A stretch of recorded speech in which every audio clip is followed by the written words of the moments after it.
MICSportsNetwork.com. Thank you guys so much for being a part of the broadcast. We'll get to the starting lineups here in just a moment. We'll give Marcos an opportunity to get set and ready to roll as he's checking the stream and see if we're going. And I can do the same for you, Marcos. Take a little pressure off of you there, buddy. Homecoming night here at Tuloso Midway. It is. So, and they recognize the homecoming king and queen pregame. And we are streaming on everything, so we are good to go. And let's give an opportunity to go down the starting lineups for tonight. We give Marcos an opportunity to change screens. We're having to work this a little bit. Marcos is like two people down away from me. We're on top of the press box. The wind is blowing, so I'm going to have to really kind of use hand signals to tell him to steal third every now and then, just so we can get it to go. Baseball playoffs have started, so might as well throw some hand signals out there. You know, tell him swing away, tell him to go for it from time to time. Okay, you ready to go for the starting lineups for the Warrior offense? We left tackle number 54, Ethan Barrientos. Left guard 77, Noel Gonzalez. The centers, number 53, Jesus Martinez. Right guard number 64, Sean Quintanilla. Right tackle 74, Alex Xavier Hinojosa. Wide receivers, number 1, Ricky Hernandez. Number 2, Jace Arriaga. 3, Jonas Darby. And number 13, Eric Flores. Of course, we've talked a lot about number 5. That's Damian Figueroa. And number 10, the quarterback, Brayson Bazell. For the Alice Coyote defense, at defensive end, we have number 22. That would be Jesse Varial, and number 23, Landon Brunston. At defensive tackle, you got number 75, Ramiro Cantu. At nose guard, number 45, Damian Alviar. At the linebacker spots, you have number 38, Jaren Guerra, and number 13, Landon Guerra. Playing cornerback tonight, it's number 27, Xavier Rodriguez, and number 12, Joseph Gaza. At strong safety, number 14, Alvaro Tunches, and at free safety, number 20, Arnold Manrique. For the Alice Coyote offense, the big guys up front, they're looking to have themselves a good game. Left tackle, number 74, it's Victor Carriaga. Left guard, 77, Fernando Ramirez. At center, number 67, Jesus Santana. At right guard, number 52, Tyler Rosales. And at right tackle, number 57, TJ Cisneros.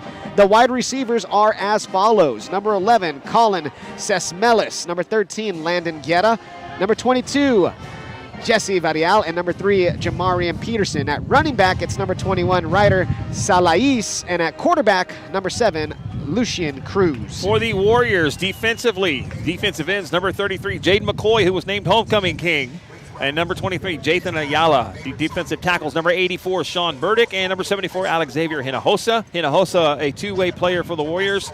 Number linebackers, 24, Aaron Berglund, 30, Braden Ginzer, and number 5, Damian Figueroa. He is also a slash-type defensive back as well, Figueroa is. Corners are number 3, Jonas Darby, and number 4, Joaquin Trevino. The safeties, number 25, Arturo Garza, and number 1, Ricky Hernandez. So we're so glad we've got that taken care of for you guys. Tuloso Midway going through their alma mater. About 15 minutes and change till we're kicking things off here at Warrior Stadium. And we're glad you're with us here on MICSportsNetwork.com. And we'll give a thank you to the sponsors tonight and say thank you to South Texas Bone and Joint at 5917 Crosstown Expressway. Complete Foundation Repairs, formerly known as Eurotech. Neil's Urban Oven at 6534 Yorktown. The pizza's amazing. Moore's Compounding Pharmacy at 5945 McArdle. And the Corpus Christi Sports Commission. And if you want to nominate a Student Athlete of the Week, you can do that by going to our website, MICSportsNetwork.com. That's pulling up a tab on there. You'll see Student Athlete of the Week. Do a little drop-down menu, and you can fill it out. And we recognize Cameron Dixon from Flower Bluff this week. I had a great time talking with him and Coach Elwood. Coach Elwood, of course, a first-year head coach, full-time head coach. He took over the reins interim last year, so he's a year and a half in or so. Yeah, but Coach Elwood's been there. He's been there. He's done that. He's been a staple of Flower Bluff, and it's nice to see Mr. Cameron Dixon get that nod. I was thinking about that. The long-time history that Steinbrook and Elwood had is very similar to Danaher and Campbell at Cal Allen. It is. And you know what? They've had a lot of success as well. Coach Steinbrook, an amazing resume. Very similar. That he not left behind, but I would say is continuing now as a superintendent. Yes. You know, in all aspects, from a coach, educator, and now to leading an entire district. So I texted him the other day to get a hold of Coach Elwood to get moving on through it. And I was like, hey, Coach, I'm sorry. I know you're superintendent now, but you'll always be coach to me. Yeah, it's exactly. Coach Steinbrook. I can't help but call him Coach Steinbrook. I think once you're a coach, calling someone coach is just like a endearing title. You know what I mean? Like it's a sign of respect. Yeah, you're coach forever. Yes, and here's a little something that I learned when I was about 18, 19 years old. When I was working in the petroleum inspection business, James, I was working on ships and barges up and in and out of the port of Corpus Christi. Okay. Doing different work. So when you got onto a ship, you have the captain, of course, is the top dog. Then you have the chief engineer, and you have different officers that worked around in that regard. And when it was there, you get to do it. The captain is the highest thing. They called him the old man. Old man. The old man was a sign of respect. So when you call him the old man, it's the old man. So it's kind of like calling a baseball manager skipper. Yes.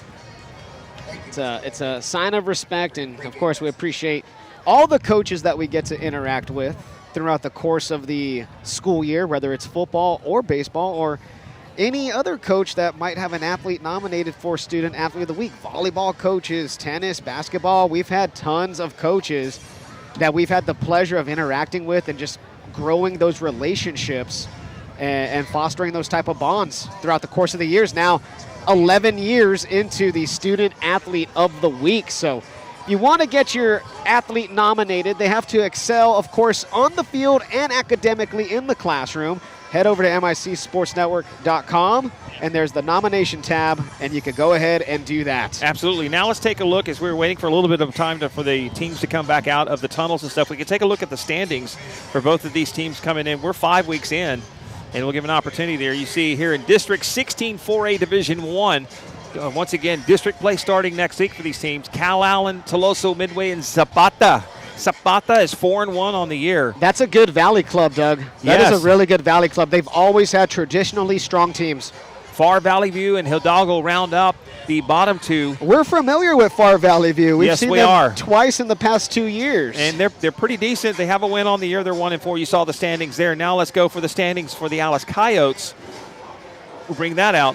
Pioneer, Roma, Sherryland, Alice, and Veterans Mission. Sorry. That's Mission Veterans Memorial. Mission Veterans Memorial. That is correct.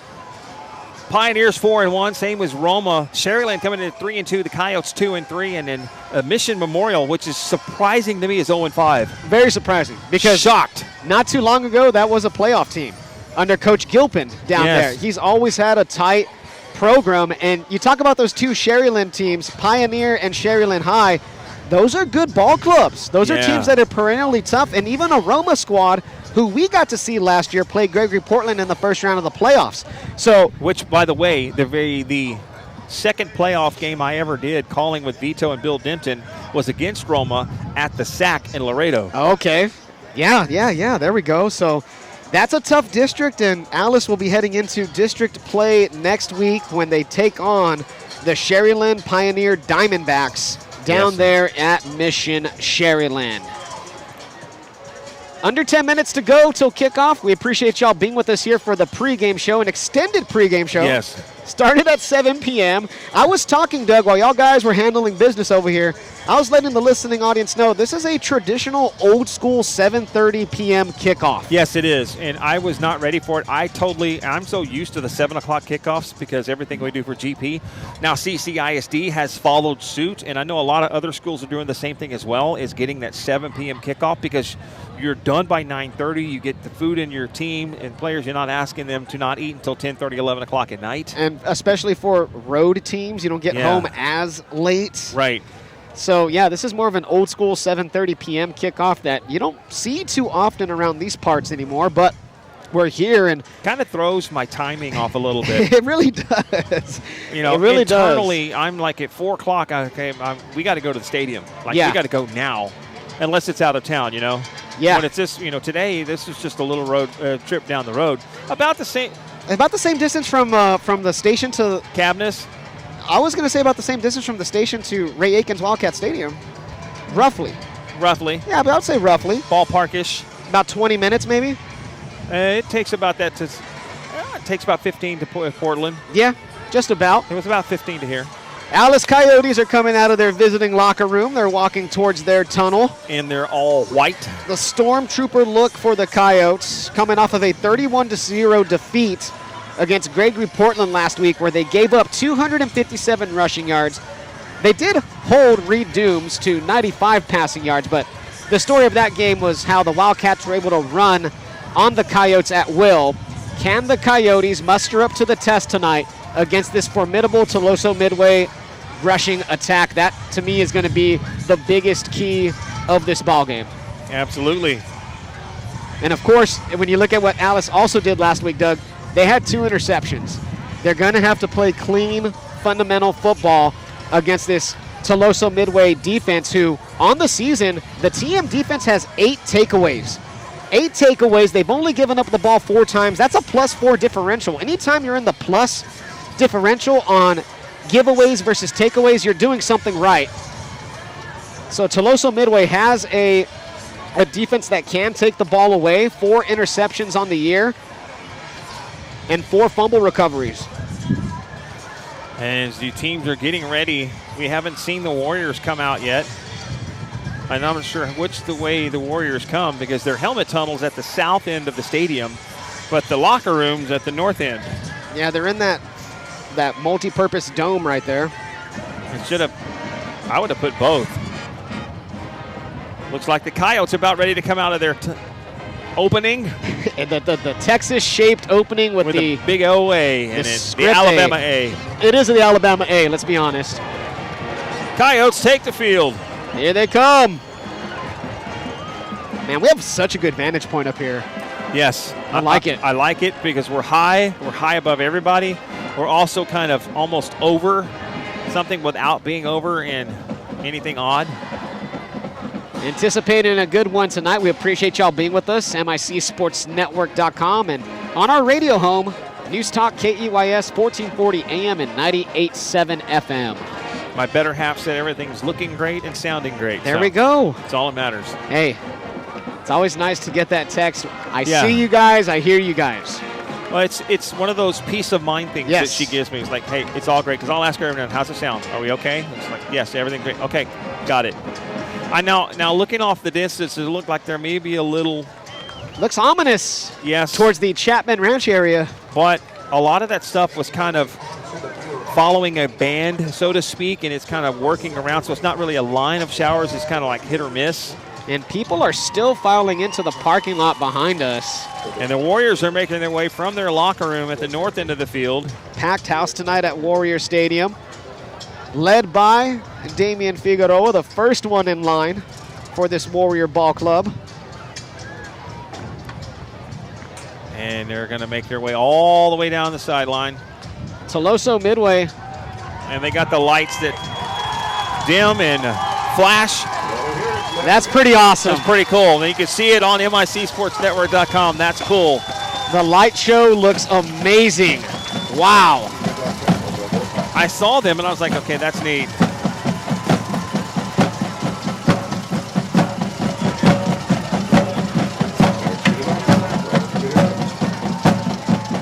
The atmosphere here is pretty lively. This is fun. This is Texas high school football. I love this. This is why we do this, Doug. Yeah, it is. Love it. Band's about to fire up. And it looks so cool on MICSportsNetwork.com the way the camera's picking that up.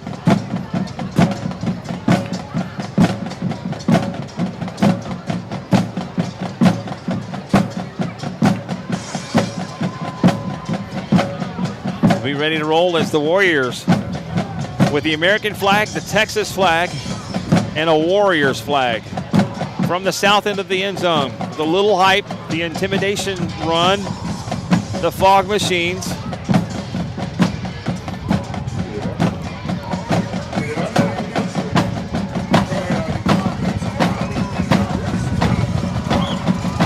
And a big hello to Wisconsin with Jim Bontley listening, said it not only sounded great, but the Alice fight song, the tune of On Wisconsin, Badgers Fight state song, so it's pretty neat. It is, and here come the Warriors. Hello, Jim. Thank you for watching tonight. We appreciate you. it shouldn't be too long before we see Jim back here in the Coastal Bend. He makes his way down as Winter Texan and at all the Islander basketball games.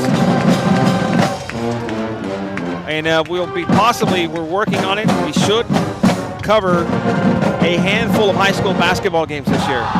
We're going to work on that. That sounds exciting. It is. I know you'll do great at basketball. I hope so. I know you will. I've never called a basketball game. I'm going to have to practice. You know it. He shoots, he scores. You've listened to enough of them.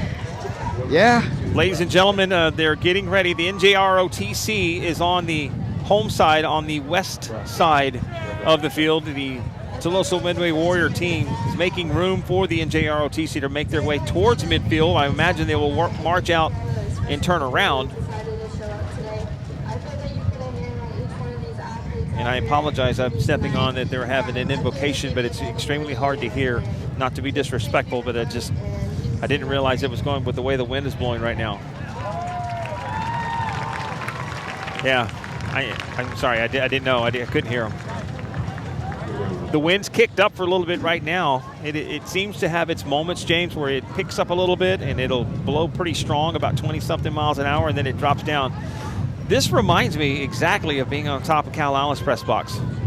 I never got the pleasure of doing that, but I can only imagine. That's a tall climb, so you're way up there.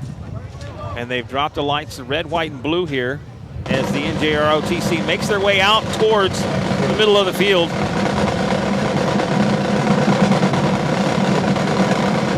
And ladies and gentlemen, we will pause for the playing of our national anthem. Stand by.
Good rendition.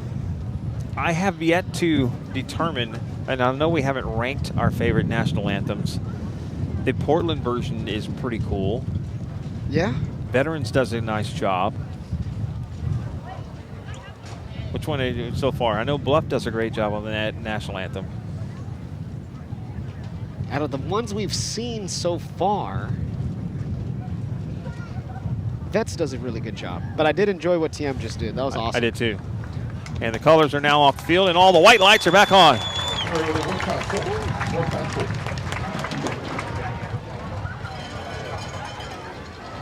Just about ready for football here at Warrior Stadium, Tuloso Midway High School. It's James Espinosa and Doug Kesterson with you. Marcos Matakin producing the stream. MIC Sports Network and News Talk KEYS. Normally, we appreciate you being here. Yeah, normally we have Marcos on the call with us, bringing different aspects of the game and kind of timing. And our setup today is not necessarily conducive for that. So, Mr. Paul Butch Pusley, he is the father of Mike Pusley, who is part of City Council. They're honoring him. And he's, I think, an honorary captain tonight. It is homecoming, so you welcome some of the greats. First year of football here, 1948, James. All-time record, 311, 434, and 15. Playoffs, they're 0-5. The last district championship, 1966. And they were co-champs in 1975. They made the playoffs in back-to-back seasons, 22 and 23. And I know head coach James Villarreal wants the same thing.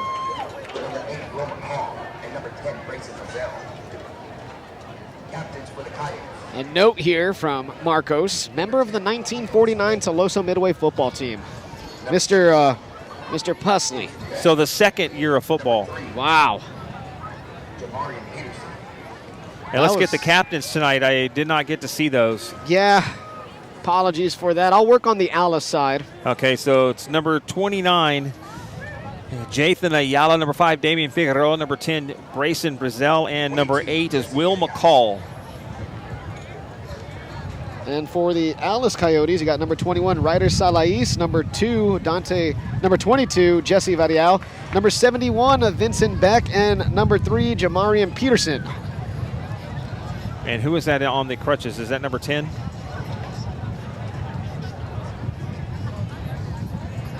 I want to say...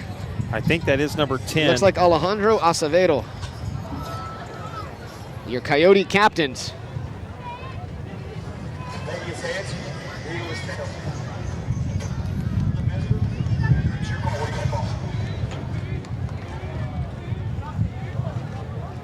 I'm going to go ahead and get out on a limb, and I believe this is the Corpus Christi crew for the officials.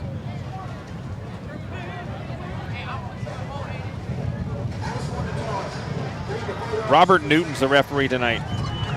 Alice 1 deferred to the second half. The Warriors will get the ball first, ladies and gentlemen. So glad you're with us here on News Talk KEYS 1440 AM and 98.7 FM and on MICSportsNetwork.com.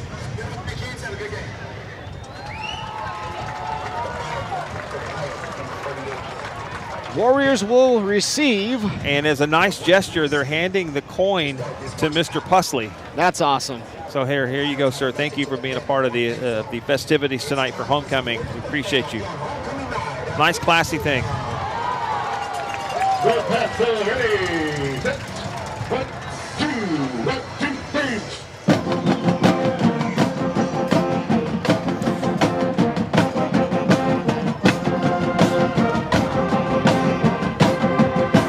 I have a feeling we'll hear a lot of that tonight, ladies and gentlemen.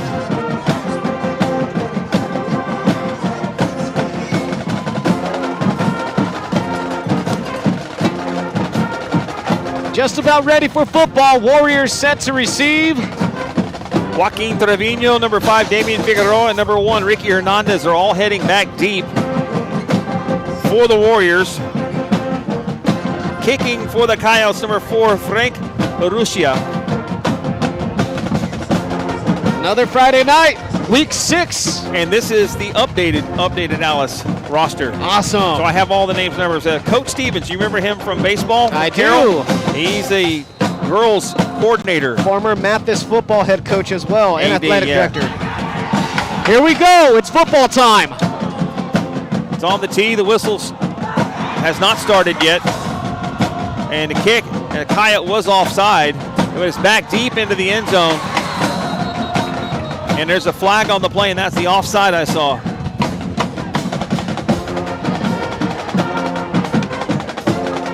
So the Warriors have it first with 12 minutes on the clock, and they should have it from their 30. Yeah, after they accept the 5-yard penalty. Should bump them up 5 yards. And Robert Newton is mic'd. We did hear him earlier, but with the TM band playing, they're going to re-kick. When you have the athletes back there like the way TM does in Trevino and Figueroa, yeah, I mean, you might want to take your chance with the re-kick to see if you could possibly break one big here.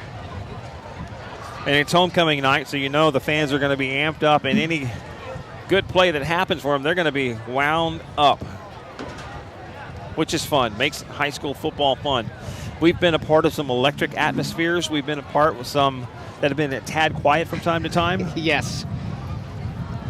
We've been a part of some games where they've been blowouts and the fans are like, okay, you know, it's what's expected. And then when the playoffs get, the electric atmosphere even ranks up even higher. This is pretty close to being electric here tonight. It's fun. The fans are sitting up and ready to go. It's pretty full here on the home side. Coyote fans are sprinkled in pretty well too. Looks like a bigger crowd tonight for Alice here at Tuloso than it was at GP. And here's the kick again, and this is a high end over end and very, very, very short, fielded by an up back, and he is dropped down at the 40, so they wind up getting an extra 10 yards out of that, and the Warriors have it 1st and 10 from their 40. So it paid off right there. That was number 6 on the receiving team, Ryan Cantu. So ball on the 40, and here comes this TM offense. They average 33 points per game. Rushing-wise, they are dominant in that aspect. 339 rushing yards per contest, 50 passing yards per game. So they don't throw it around too much, but why would you when you have a rushing attack the way you do? And Figueroa is a junior. That's the amazing part. He's got another year. If he continue on and have a season like he's having this year, and same thing next year, he could put his name in the record books all time in Texas high school football history. Here's a motion. Quick handoff to Figueroa. He's at the line of scrimmage. Over off the left side for a couple of yards. So they're going to give him a gain of 2. And Alice, you know, that's going to be the big key. You're facing a team who's a high-volume run offense. You're going to have to play your gaps.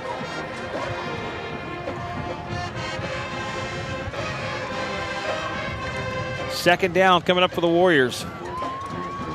2nd and 8. Same place, and looked like moving in the line, but nothing there. Figueroa bounces it to the outside, turning on down the sideline, passing up Peterson.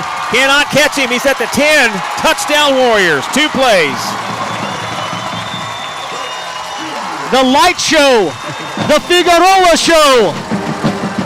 58 yards to the house. What a start for Tuloso Midway.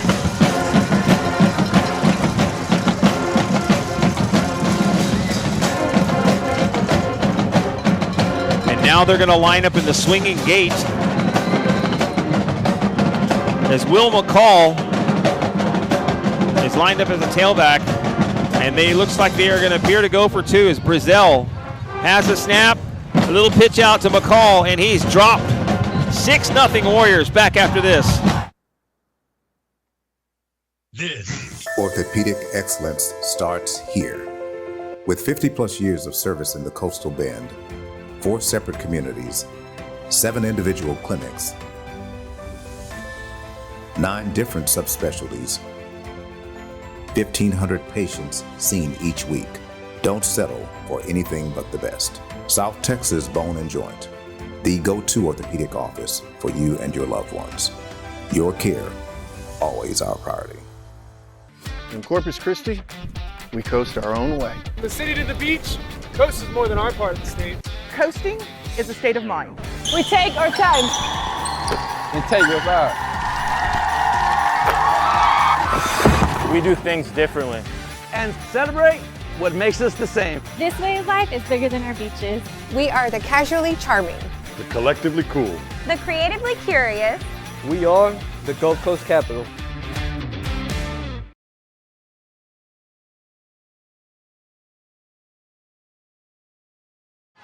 We're back here at Warrior Stadium, the Kesterson James Espinosa. 6-0 Warriors on 2 plays. The 2-point try for the Warriors failed. Kicking off for the Warriors is, looks like number 4.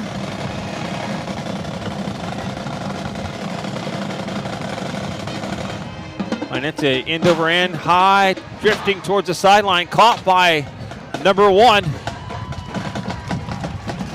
Roel Alvear, and he gets a gain up to the 33-yard line. That was number 19, Sergio Ruvalcalba on the kick, and brought down by number 13, Eric Flowers, senior defensive back wide receiver.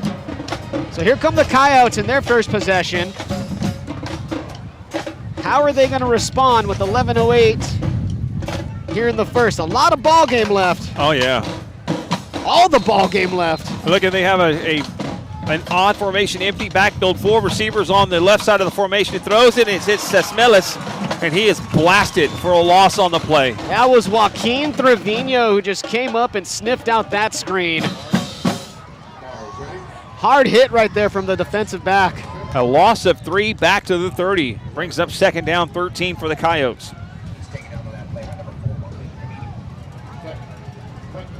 Now it's more of a base formation.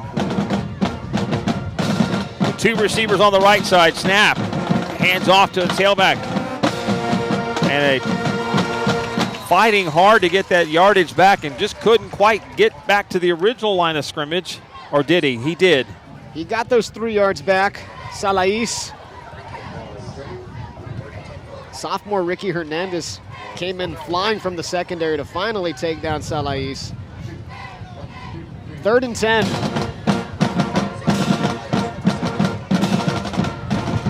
An offset eye.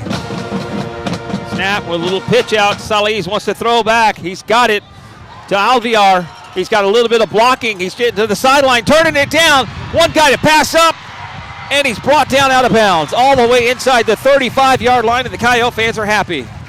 Man, that was almost a botched play right there, but Alvear, he dropped the ball, but he picked it up, Doug.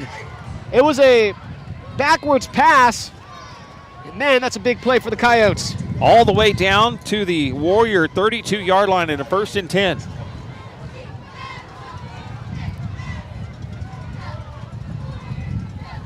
Peterson splitting out here on the right side, trips on the right side of the formation for the Coyotes. Salais behind Cruz with a handoff, stutters, trying to bounce to the outside, trying to get past that surging defensive line, gets to the 30-yard line, but a hanky is on the field at the 34-yard line. Yeah, they're going to get it on Alice, Doug. Number 13, Landon Guerra, practically tackled his guy at the line of scrimmage.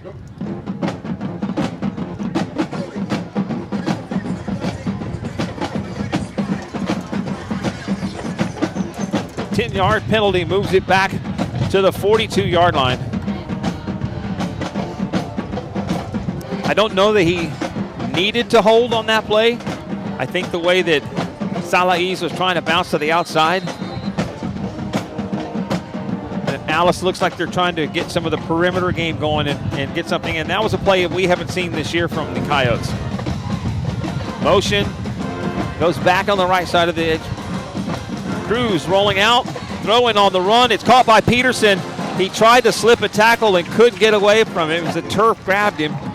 Gets him down to the 36-yard line. It's Maddox DeLeon who came up and made the stop on Peterson.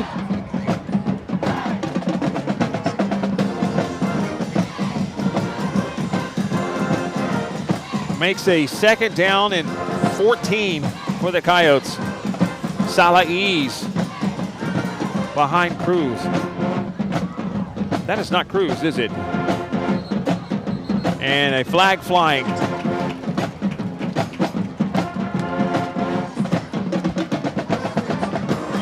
That's Gilbert Trevino at quarterback, not Cruz. My apologies.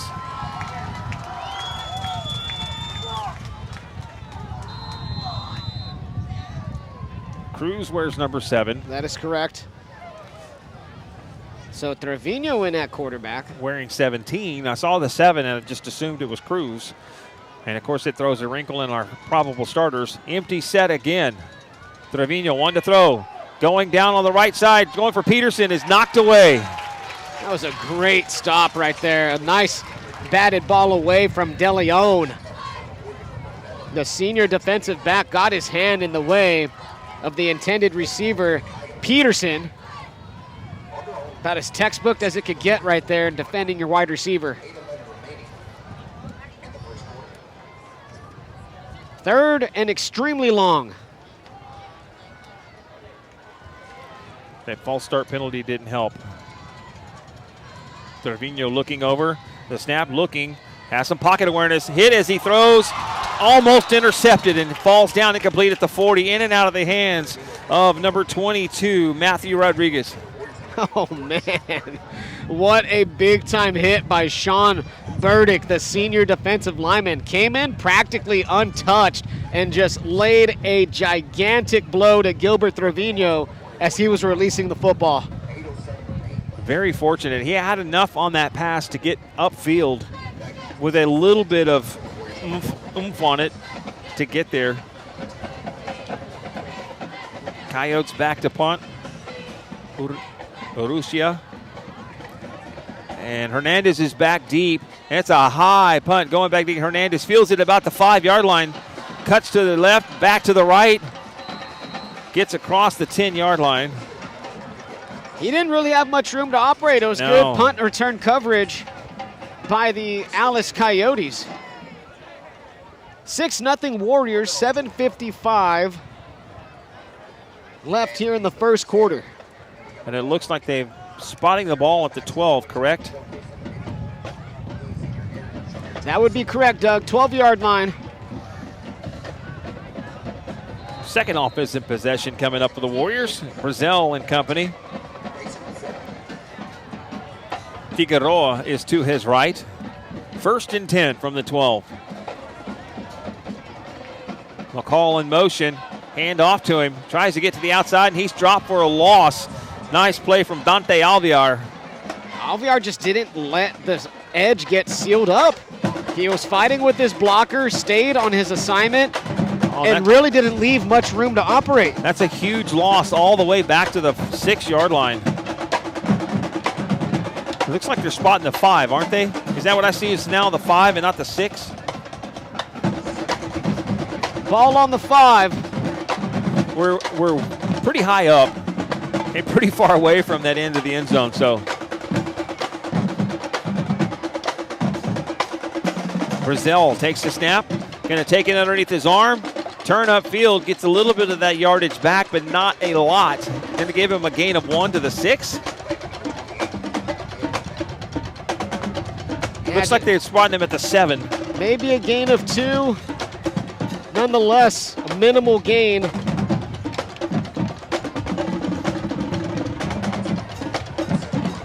Brings up 3rd down and long for the Warriors, a team that does not like to throw a whole lot.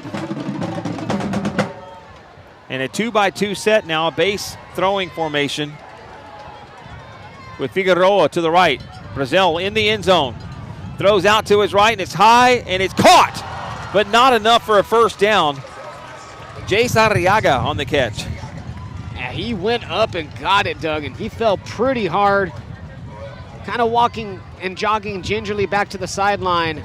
That's one of those landings where you land back on the lower portion of your back, and it doesn't feel very well. No, not at all. So it brings up punt time for the Warriors. Back deep is Jamarian Peterson for the Coyotes. Looks like Brazil's going to punt.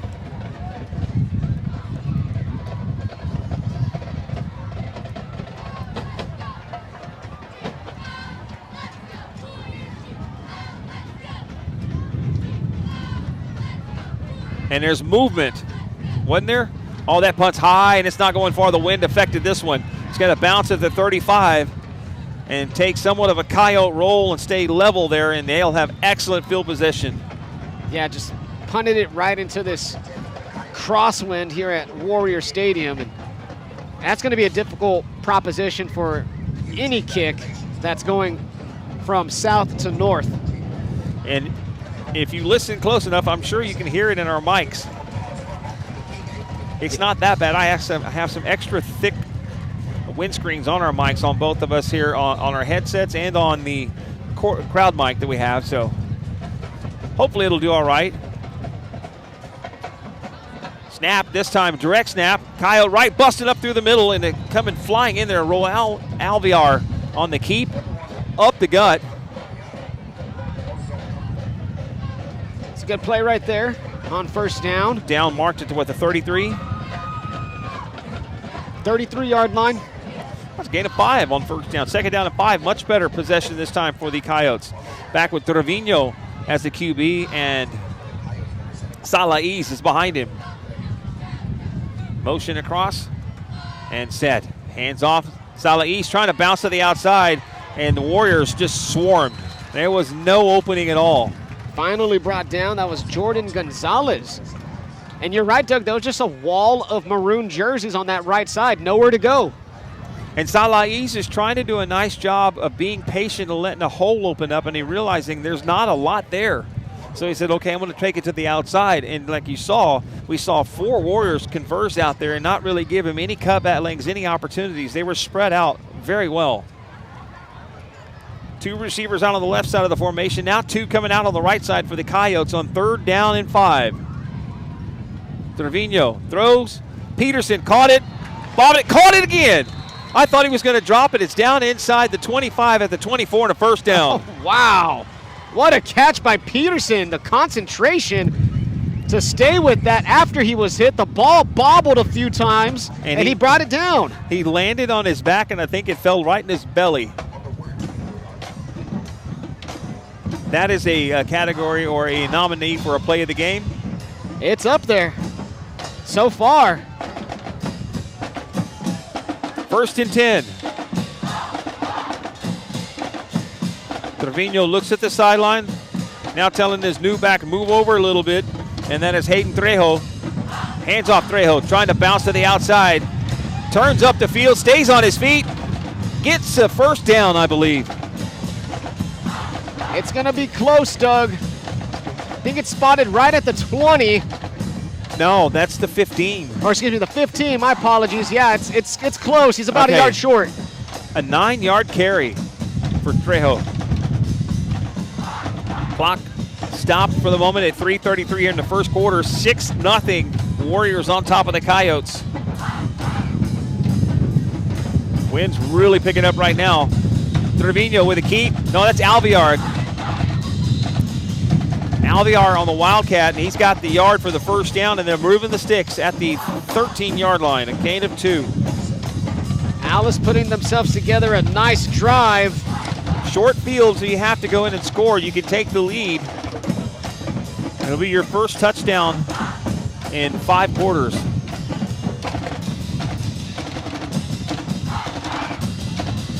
Motion. Alvear again, trying to get to the outside. He's going to turn upfield, lets his head down, gets inside the 10. Looks like they're spotting the ball at the 7. A gain of 6. They're having some success here with Alvear. You know, when you had the injuries that we were talking about in pregame that they've had, you have to get creative. And this is probably one of those things I think they're doing is get a little bit more creative. All on the 7-yard line. 2nd down for the Coyotes coming up. 2nd and 4. They can pick up a first down inside.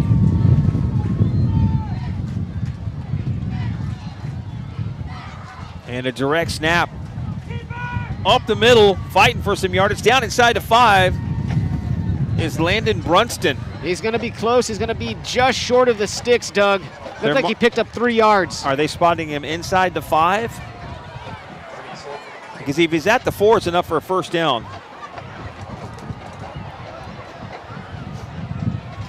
What do you think, James? We got 1 yard to go, Doug. He's right at the 5.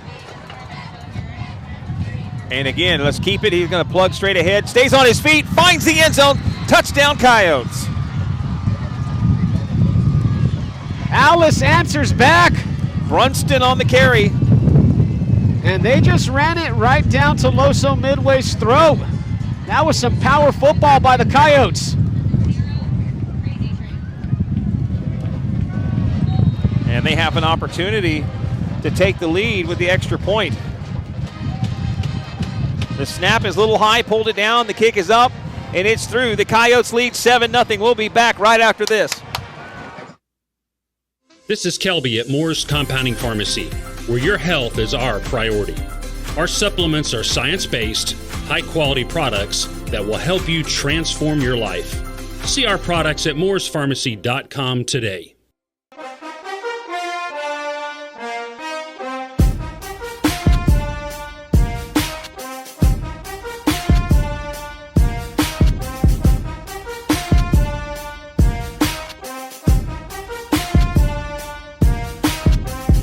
Before Urotech, the doors won't close, cabinets stay open, and walls crack. After Urotech, that's all just a memory. The pros at Eurotech provide rock-solid foundation repair. They repair bulkheads and swimming pool decking the right way, the first time. The cutting-edge Eurotech method seals joints and levels and stabilizes concrete. Visit CompleteFoundationRepairs.com today or call 361-885-7901. Eurotech, keeping your world level. Financing available.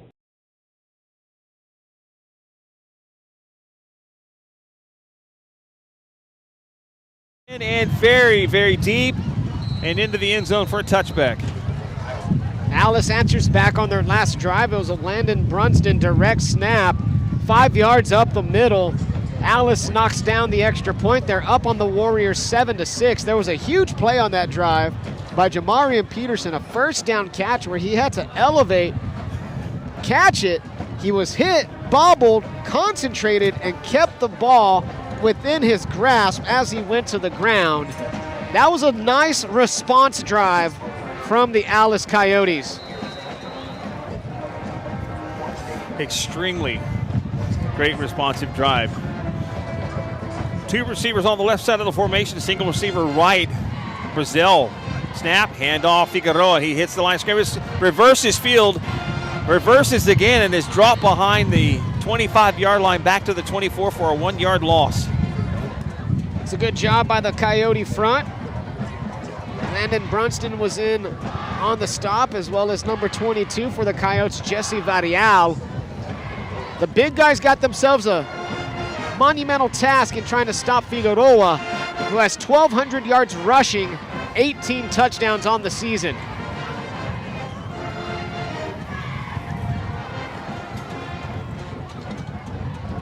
Brazil, same, sends his man in motion. Arriaga keeps it himself up the field.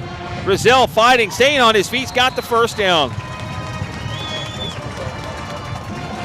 Down to the 36. 12 yards right there for Grayson Bizel. He showed some athleticism. Yeah, he did. And that was a nice keep, nice read. He was able to hang on to that one pretty well. Under a minute to go here in the first quarter. 7-6, Alice up on Tuloso Midway.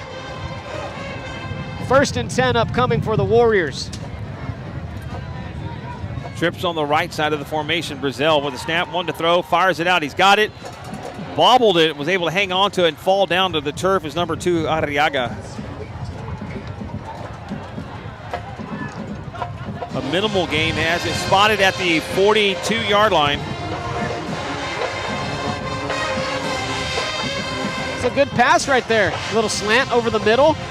Picked up some good yardage on first down, and now it's 2nd and 4. With about, that's the end of the first quarter. We're going to flip ends and stay right here so to give us an opportunity to say thank you to the sponsors tonight. Appreciate your support all season long, and that is South Texas Bone and Joint, Complete Foundation Repairs, formerly known as Eurotech, Neal's Urban Oven, Morse Compounding Pharmacy, and the Corpus Christi Sports Commission. Coming up tonight, we'll have the TSN postgame and scoreboard show. Yeah, that's going to be fun. And we're KEYS Corpus Christi. Some first quarter stats for you. Tuloso Midway, 6 carries on the ground, 66 yards. Much of that was aided by the 58-yard touchdown run from Damian Figueroa. Alice on the other end, 8 rushes for 33 yards. They do got 43 passing yards. Jamarian Peterson, the leading receiver for the Coyotes, 2 receptions for 11 yards. So it's 2nd down and 4 for the Warriors, flipping ends, now heading south here at their home stadium. Motion, quick handoff to Figueroa, trying to bounce to the outside, and Coyotes closing on it. He turns upfield and has enough for a first down for the Warriors. Down to the 48-yard line. 6 yards for Figueroa. He moves the chains. He has nice speed. I don't remember much of his speed from last year, but this year seems like he's got a little bit faster step or two. Looked like he was caught dead to rights and was able to turn up the field and get that yardage falling forward, always keeping a positive move. So it looked pretty neat right there. 2 receivers, now sends across in motion. And it's a keep to Ricky Hernandez. And it's a small gain, maybe one. Yeah, he got belted by a couple of Coyotes. Jaron Guetta was in on the hit, as well as Landon Guetta, the linebackers. 7-6 Coyotes on top of the Warriors here at Warrior Stadium. 11 minutes to go before halftime. 2-by-2 set now for the Warriors on 2nd down and 9. Bazell, 3-step drop, looking to throw to his right, now trying to reverse field, having to circle back. Now throws the ball and throws it away. It's a heads-up play. There was really nothing right there. That Alice pass rush was in on Bazell from the moment the ball was snapped, had to try to do something with it. Yeah, Jesse Villarreal was chasing Bazell, and he was like a coyote hunting prey. Yeah, you never want to see a big guy like that. See? That was never natural. want to see a big guy like that coming for you, Doug. But no, that was good, Doug. That was a good one. I had to point it out to you because you would have never caught it. I caught it. I caught that one. 3rd and 9. Unscripted, too. How about that, James? Trips on the right side of the formation now for the Warriors. Bazell with Figueroa to his left. Calls for the snap. Figueroa going out up the seam. Bazell one to throw. He's going high. It's going deep. He's got his man wide open. Caught at the goal line. Touchdown. Eric Flores. 51 yards. The Warriors touch the end zone. What a ball from Bazell. For a team that does not throw a lot, look at that so far.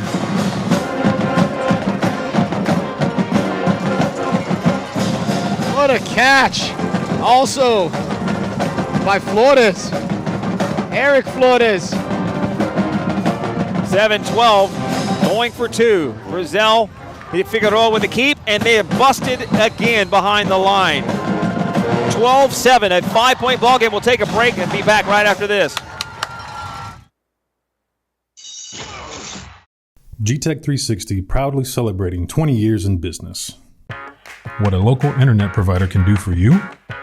No data caps. 24/7 customer support. Expert installations. Locally owned and operated. We connect people and communities.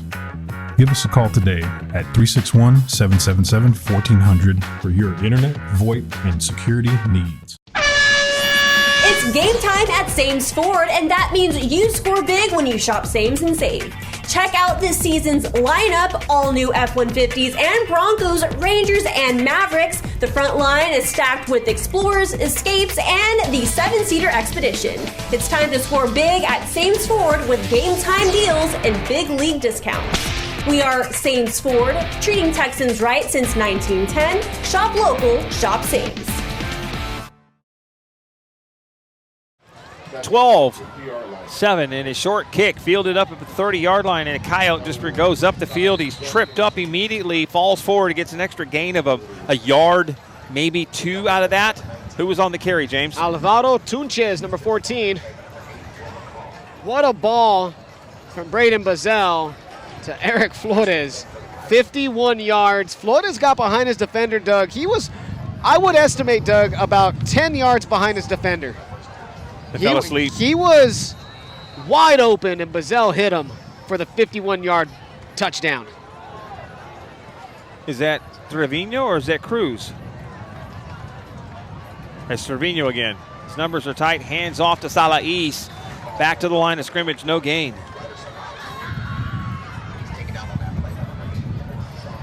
Well, it looked kind of ominous a little bit earlier. It looks like a fairly clear night here in Corpus Christi, high atop Warrior Stadium's press box. Yeah, got sketchy for a little bit, Doug. It did. I thought it was going to start sprinkling for a quick moment in the first quarter. Is that why you were putting your hands up? Yes, I was kind of panicking. But we're here. Motion across from the far wide receiver. Now runs as Sesmelis. He wants to throw, and it's high, and that was a zigzag play. Just I'm over not sure the which head. one that Trevino was looking for. I think he expected something a little different. The closest receiver, I believe, was Landon Guerra. Yeah, he was the closest one, and the ball was overthrown by about 5 yards over his head. And I think Trevino thought he was going to run an out, and I think he ran an in. Guerra just sat down on the route, Doug. He found a spot in the zone. He did. He stopped his route. Maybe he was supposed to cut in and, like you said, go out toward the sideline. 4 receivers to the left, empty backfield for Trevino. Pressure's coming off the end. He's going to throw out quickly. Intercepted at the 49-yard line. Maddox DeLeon, the senior defensive back, with the interception. A turnover for the Coyotes. And it wasn't a bad throw. It was low, trying to hit Peterson. He just cut it underneath and got it. I will say this, he's throwing into the wind. Could possibly be a factor in why that ball was slightly underthrown. Warriors have it at the Coyote 49-yard line with the wind at their back. 2-by-2 stack on each side of the formation for the Warriors. Snap to Brazel, looking to throw, stepping up, in the pocket, and then brought down. Brunston, oh my goodness. Once he got a hold of Brazel, he slung him down like a sack of potatoes, Doug. That's a loss back to the 45-yard line of the Warriors. That's a loss of 6 on that sack. And there was Brazel hung in the pocket for a long time, but he was in there for just a little bit too long, and that Alice Coyote pass rush finally got home. Well, he was moving around, and he felt like he had the room for a moment to kind of maneuver in there, find an opening. He's keeping his eyes downfield, and the Coyotes closed in on it quickly. 2 receivers out on the left on 2nd down and 16. Arriaga in motion. Brazel going to keep. And he's losing yardage on this play. Jesse Varial, the big defensive end. Back to the 44 and a loss of 1. Came over from the left side and pursued Brazel all the way towards the right side of the line. That's what you love to see out of a defensive end right there. Chasing the play down, good pursuit, wrap up and tackle. We've seen a lot of that now from both teams tonight. Have the other team scouted out very well in moments, and that was one of those plays where they knew what was going to happen. The Coyotes, off that shutout loss last week, look like they do not want to have another one on their column. Brazel rolling out to his right, throwing on the run, caught, and out of bounds. Pass caught by number 13, Eric Flores. And it's spotted down at the 44-yard line. That's going to bring up 4th down for the Warriors inside Coyote territory. 10-yard reception. And a tough reception at that. He took a hit on the sideline. Yeah, he did. 2 receivers out on the left side of the formation. Hernandez is split out far left. Coyotes showing blitz, backing off. Figueroa was holding on, and they call timeout. The Warriors, it's the first one of the first half. I think they might rethink this. It's 4th down. Yeah, there's about 6 yards to go or so. 6. Might rethink this, might bring the punting team back out. We'll see what Coach Varial decides to do after they conclude this timeout. 12-7 Warriors over the Coyotes. 8:06 left in the second quarter. Glad you're with us here on MICSportsNetwork.com. And, of course, on News Talk KEYS 1440 AM and 98.7 FM. I can tell you I got all my steps in today. You did. Fortunately for us, the steps for this press box on top here are on the backside of the stand, so I didn't have to go through the stands. But it's a climb, James. It really is. And they are going to change their minds and punt. Thought maybe they can get the Coyotes to jump off sides on that one. Brazel in punt formation. It's a snap. It takes his time getting there.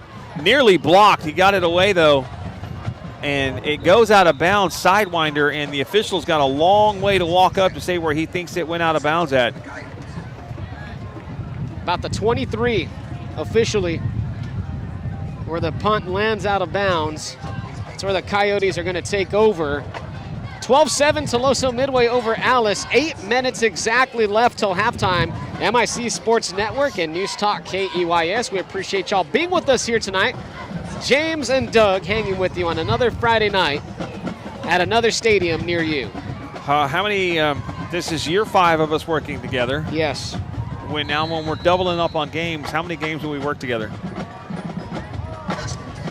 I have the number. It's about 67 or 68. Here we go, 1st and 10 for the Coyotes. With single back is Salaiz. Trevino sends Peterson in motion. No, it's Cruz. Cruz rolling out, now throwing on the run, and it's caught by Peterson. Interesting, Cruz is back in, and they're gonna get Peterson at the 28, so that's gonna be about a 5-yard reception. So Cruz back in, Doug. It's a little confusing from time to time. Both Cruz and Trevino are very similar in stature. I knew we saw Cruz at the beginning. I thought so too. I thought so. I didn't think I'd lost my mind. Not yet. I know. 2nd down coming up for the Coyotes. Cruz out throwing again. This time it's caught. Sesmelis goes, fumbles the ball. The Warriors get it. They got it, Doug, at the 50. Oh my goodness, another turnover for the Coyotes. 2nd one tonight that Alice has put on the turf, or gave to the Warriors, I should say. They had 2 of them last week against GP, and they have 2 tonight here in the first half so far with 7:20 left in the 2nd quarter.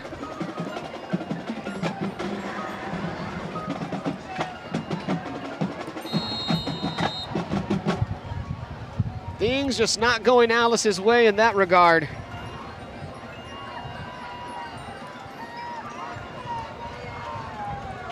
Not at all. From midfield, the Warriors have it again.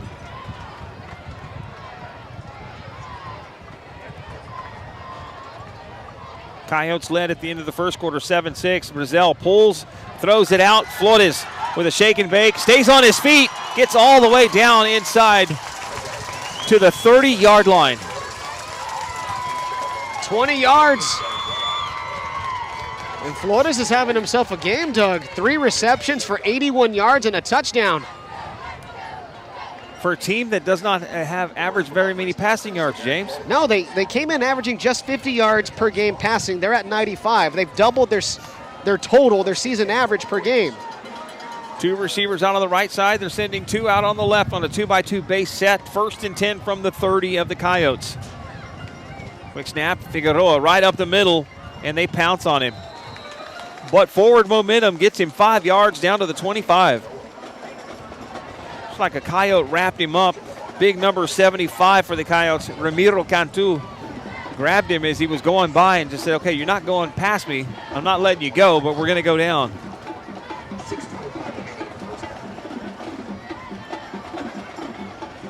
Maddox De Leon split out on the far left for the Warriors. Hands off, no, Brazel keeps, fakes the pitch up the field, all the way down inside the 10. They're going to mark him at the 9. Give him 16 yards on that carry. That was a beautiful fake pitch as well. It was, because it got that corner to bite on it. TM right now they're starting to show some things here on offense. Leading by 5, 12-7, and knocking on the door of the Coyotes.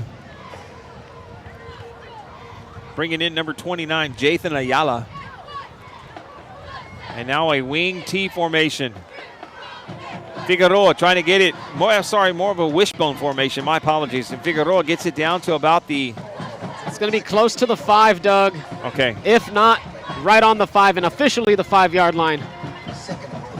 That was more of a wishbone looking offense, wasn't it? I love these old school multiple formations. You get them in there and line it up, and it gets you off guard a little bit defensively.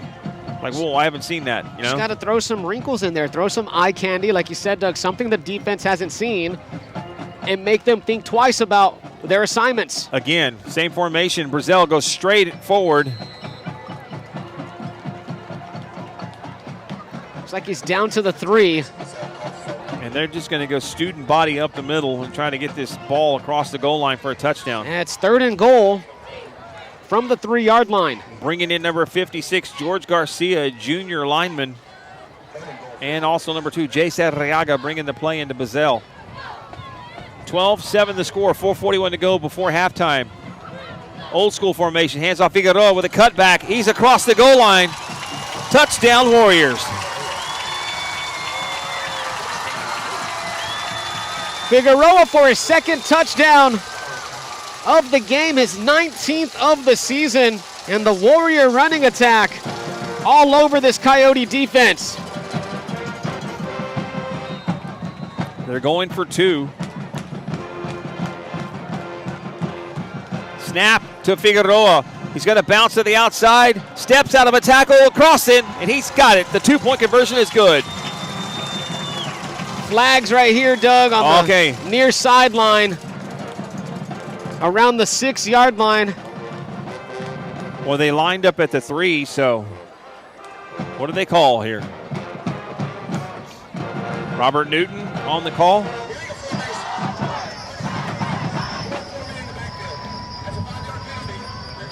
Too many men in the backfield.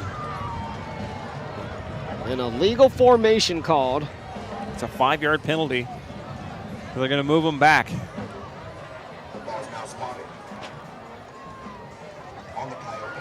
Will they go for a traditional extra point? You're up 18-7 now. We've yet to see them line up for an extra point kick attempt. And they're going to go for 2 again. Yeah, here they go. Looks like a direct snap to Figueroa along with Ricky Hernandez. And it is. And a flag.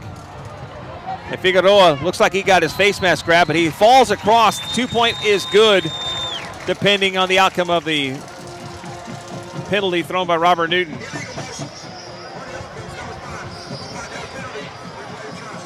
So they're going to knock him back another 5. That's going to put him now on the 13. I'd send Brazell back out, and they are. Coach Varial,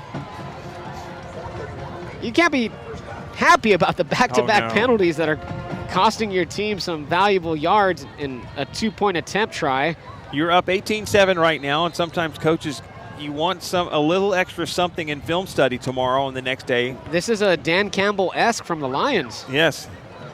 And a 2-by-2 set. Figueroa to the right of Brazell. The 2-point try again.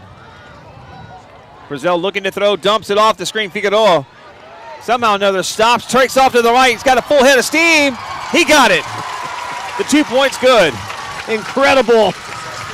Incredible from Damian Figueroa and this Warrior offense. 20-7 back after this. Orthopedic excellence starts here. With 50-plus years of service in the Coastal Bend, 4 separate communities, 7 individual clinics,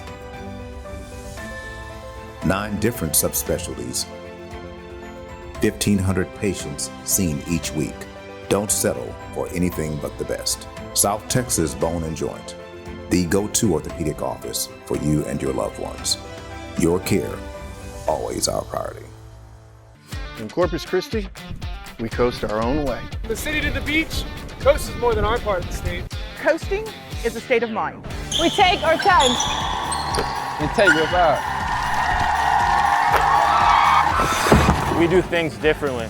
And celebrate what makes us the same. This way of life is bigger than our beaches. We are the casually charming, The collectively cool. the creatively curious, We are the Gulf Coast capital.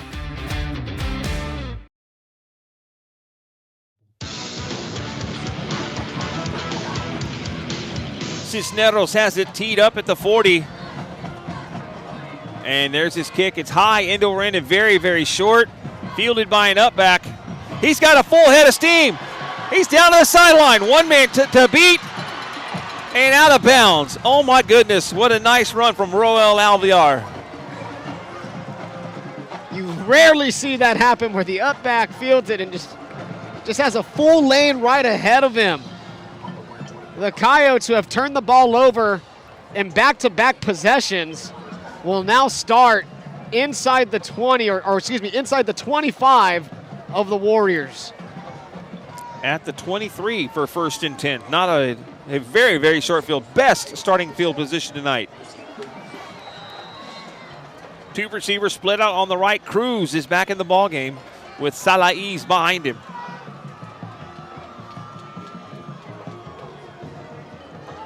Motion, everybody set, there's a snap.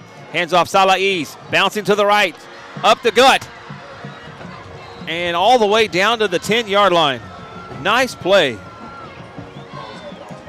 14 yards. Had some nifty moves right there, Doug. You saw yeah, it that. was. He's being more patient. You know, that's one of the things I talked with Brent Davis about Cody Adame. He gets to the line, waits, doesn't try to run straight into a guy, takes off and run. That was a very patient run by Salaiz. Everybody set now for the Coyotes. Now, same motion again. Cruz, since his man in motion, hands off Salaiz, trying to the left side. Turns the corner. A hard hit, denied him from getting any further. Head linesman's going to mark him at the 9. That was a great tackle from Hernandez and Trevino. A couple of sophomores right there making the tackle for the Warrior defense. Landon Guerra was that man in motion, trying to get everything set. He's a sophomore, getting some good playing time for these Coyotes. Two receivers split it on the right. Guerra is one of them. Salaiz behind Cruz on second down. Now he just behind him off to the left. Cruz takes the snap, wants to throw. Hits his man, he's got Guerra with the catch down inside the 5. Marked at the 3 after that reception. And we have a man down for Tuloso Midway. Yeah, that was not one of those ones that kind of landed a little awkwardly. So it'll give us an opportunity to say thank you to the sponsors tonight. We appreciate their support. That's our friends over at South Texas Bone and Joint, Complete Foundation Repairs, Neil's Urban Oven, Moore's Compounding Pharmacy, and the Corpus Christi Sports Commission. By the way, big thank you to G-Tech, our first quarter sponsor tonight. The second quarter sponsor is Sames Ford on the scoreboard. Corpus Christi Sports Commission will be the third quarter sponsor. Making his way off the field is Maddox De Leon. He's had himself a pretty good ball game, Doug. He had that interception for the first takeaway by this Warrior defense. And it looks like he's walking off under his own power for one, for sure, but he's looking at the coach. I'm good, coach. I'm good.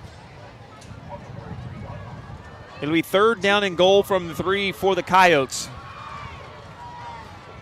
And just like the Warriors, they're knocking on the door.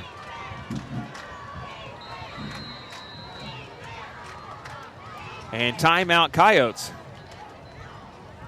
2:51 to go before halftime. The Coyotes desperately wanting to get that ball across and put some more points on the board, make this a little bit closer ball game. Yeah, Doug, and this is critical right here. If Alice has had back-to-back possessions where they have turned the ball over to the Warriors, it was an interception thrown by Trevino, and then it was a fumble by Sesmelis, which gave the Warriors some pretty good field position at the 50, which eventually led to a Figueroa touchdown. So the Warriors have done a really good job of, when they do take the ball away, they've turned each one of those opportunities into 6 points. They have.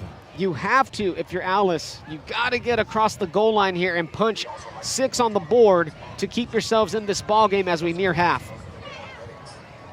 2:51 to go. A third and goal from the 3 as Alice heads towards the line of scrimmage. Timeout just to talk things over. Salaiz.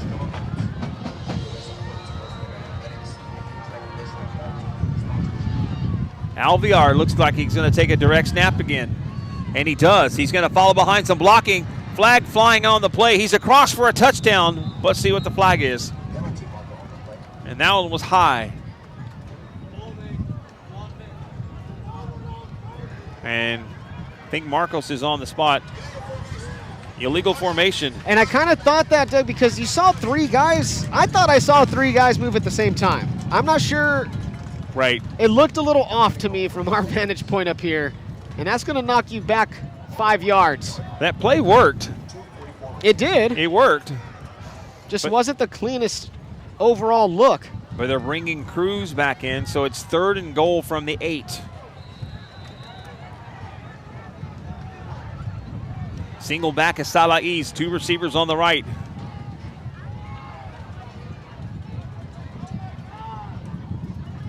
Cruz with the snap, looks to his left, throws. It's high, it's deep, way over his head of his intended receiver, number 11, Colin Sesmelis. It'll be fourth down.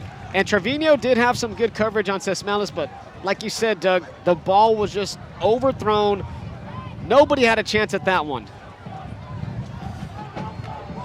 And I think the wind might have affected that one. Throwing into the wind towards the east is how that ball is being knocked down. You're throwing towards the west with the wind pushing. It might have sailed it out a little bit.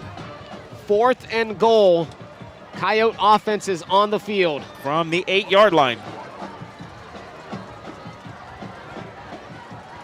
Cruz with Salah Iso at right. 2 receivers on the right side of the formation. On the short side, Warriors call a timeout.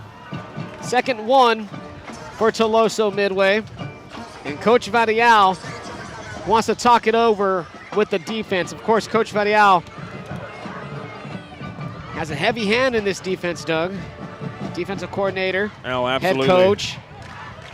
He knows exactly the kind of look that he wants to see and how he might have to defend it. Let's see what he can cook up defensively for this Warrior team. First-year head coach, athletic director. Yes. Here at Tuloso Midway, came from Veterans Memorial, where him and Coach Ben Bittner. And it was... Was he with the Semper era? I know he was with Bittner. Yes, for sure. I don't remember if he was with the Semper era or not. He might have been, but it was Bittner's birthday, I believe, yesterday. Well, happy belated birthday to Coach Ben Bittner. One of the most intense guys you'll ever see on a sideline. And he's real easy to get along with.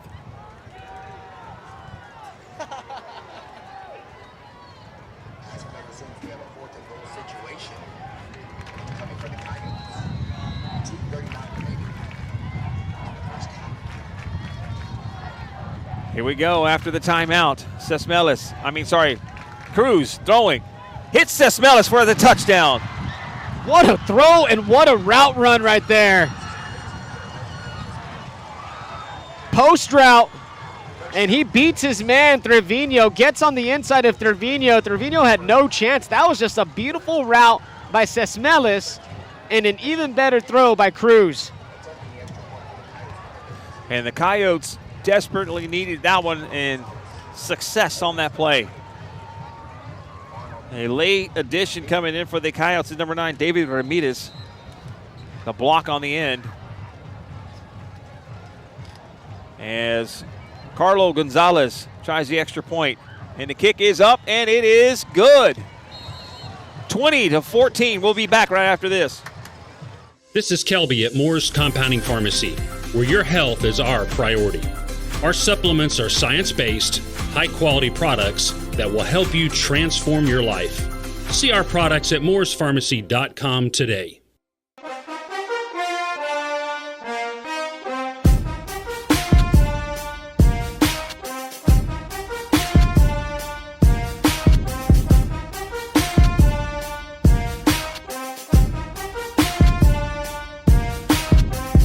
Before Eurotech, the doors won't close, cabinets stay open, and walls crack. After Eurotech, that's all just a memory. The pros at Eurotech provide rock-solid foundation repair. They repair bulkheads and swimming pool decking the right way, the first time. The cutting-edge Eurotech method seals joints and levels and stabilizes concrete. Visit CompleteFoundationRepairs.com today or call 361-885-7901. Eurotech, keeping your world level. Financing available. We're back here at Warrior Stadium. Doug Kesterson, James Espinosa with you. Urrutia to kick it off. Right to left on your radio dial. And it's a high end over end. All the way back. Fielded by Hernandez. And a full head of steam. Slips by one tackle. And gets to the 25, 26-yard line. Tripped up by number 18 of Alice. Alexavier Ramirez. 2:27 to go before halftime. The Warriors have the ball again. It is now a 6-point ball game. 20-14 is the score. The Warriors have it 1st and 10 from their 26. Both teams trading touchdowns in their back-to-back possessions. Let's see if the Warriors can put together a 2-minute drill, Doug. They got 1 timeout left. Alice has 2. And they're going to get too many men on the field in the huddle. They brought a last-second. Jace Arriaga comes running off the field, and Robert Newton threw it. And it's like, yep, illegal substitution. They're going to move the ball back 5 yards to the 21. And now they're going to put him back in.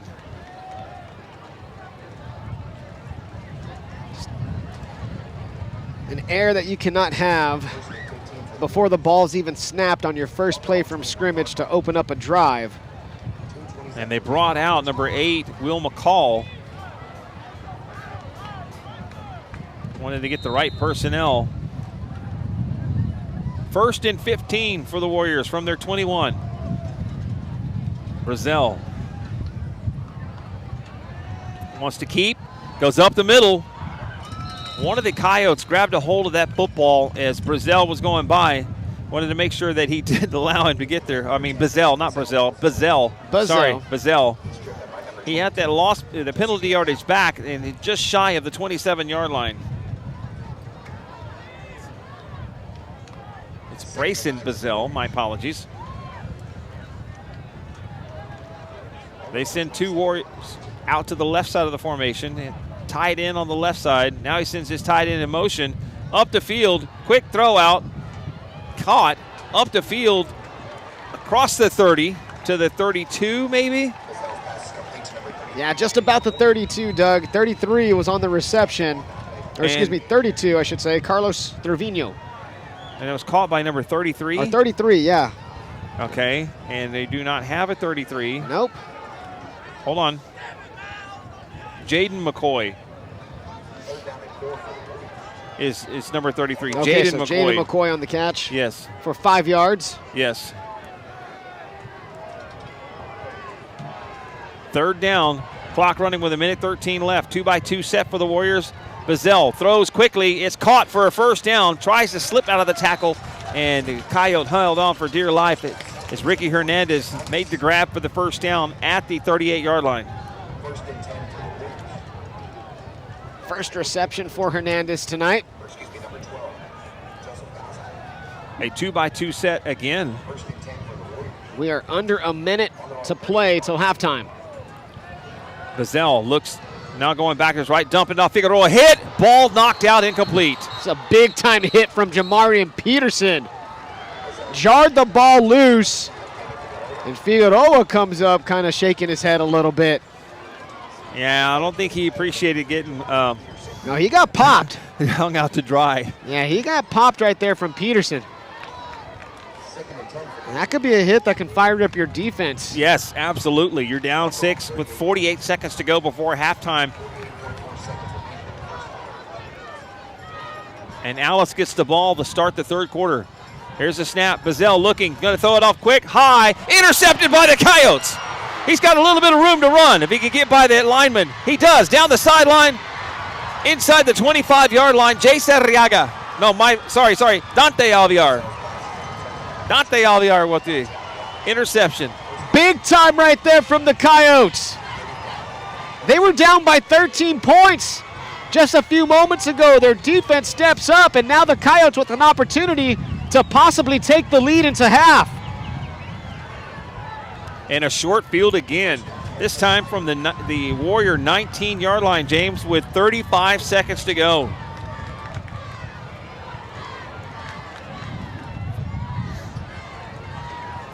They can get a double dip.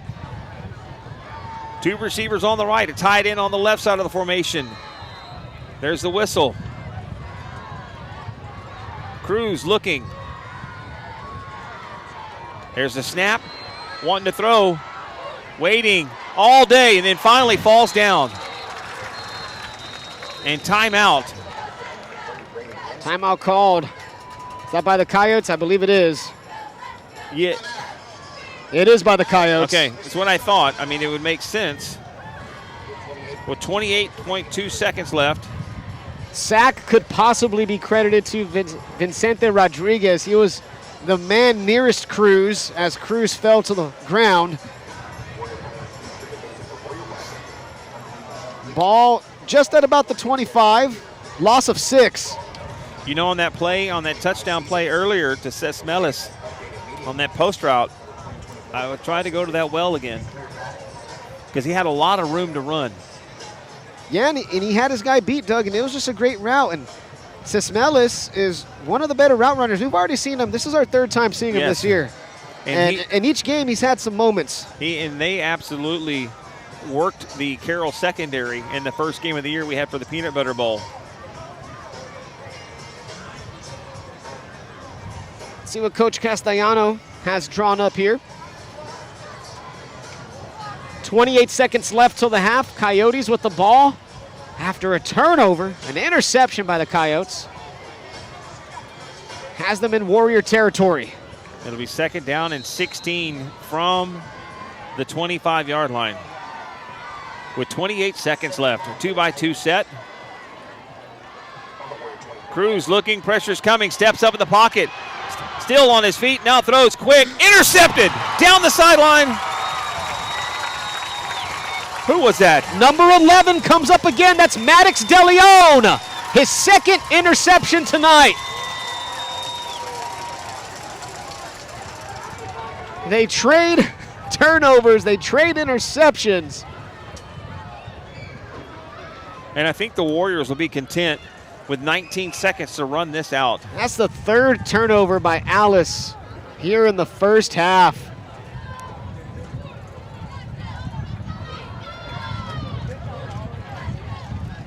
And the Coyotes, though, fortunately, Coyotes can catch a break out of this because there's not a lot of time left for the Warriors to get down the field with only a single timeout. 28 seconds unless there is a busted coverage of some sort. Trips on the left side. 2 on the right. Bazell rolling out to his right. Now turns upfield to run. And he's going to get out of bounds at the 35-yard line with 13 seconds left. And that's enough for the move to change for a 1st down.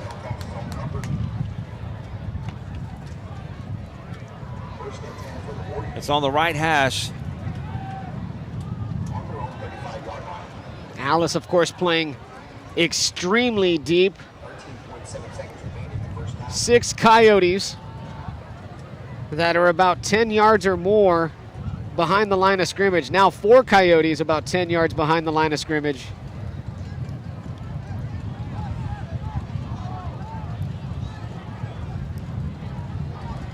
Now the Warriors with 10 seconds on the play clock trying to get set. Bazell has to hurry with the play clock to 5. Pulls it, wants to pitch it out, does, pitches it forward. Arriaga is brought down at the 35-yard line, and that should be about it. And that's it, halftime.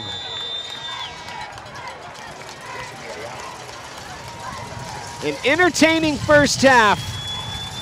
Tuloso Midway goes into the half with the lead, 20-14 over the Alice Coyotes. We're going to take a 1-minute break. When we come back, we'll get to some halftime highlights. We'll look at some scores from around the Coastal Bend. It's Alice. They trail the Warriors 20-14. MIC Sports Network Game of the Week. We'll be right back. GTech 360 proudly celebrating 20 years in business. What a local internet provider can do for you? No data caps. 24/7 customer support. Expert installations. Locally owned and operated. We connect people and communities.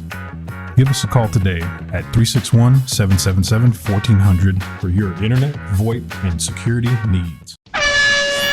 It's game time at Sames Ford, and that means you score big when you shop Sames and save.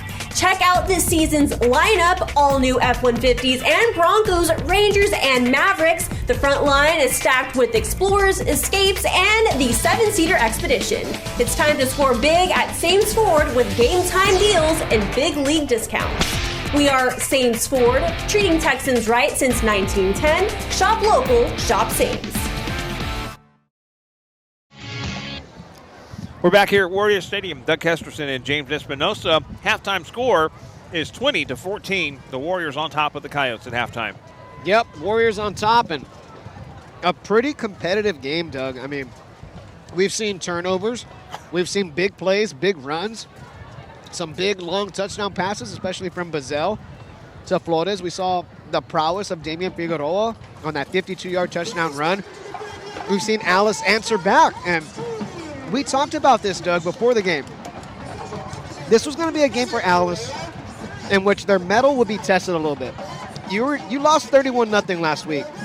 That doesn't sit well with anybody that I know right, who's from Alice or has been associated with the Alice football program. That's a very prideful town, a very prideful program. It's very hard to do is to shut them down on any time, any game, no matter what happens. It's really very, very hard to do. That's what you get for taking a bite on a minute break, James. My bad. I know. He's all right. I'm good now. I'm a radio professional. Let me fight through it. But, yeah, as I was making my eloquent point before I started choking on myself, Alice, man, they're not going to go down. They're not going to go down easy, and tonight is kind of a get-right game for them. It's also a get-right game for Tuloso Midway, who lost to Carroll last week. You do not want to go into district play, losers of 2 in a row. And that's what one of these teams is going to end up doing tonight. So it's important, and you're seeing the fight from both squads. It's been an entertaining game. It has, as the Alice Coyote dance team out on the field, going through their performance. Giving a little look at that for you guys. You can see him on the MICSportsNetwork.com screen. As James is getting ready for the halftime stats. We'll have those coming up here in just a little bit.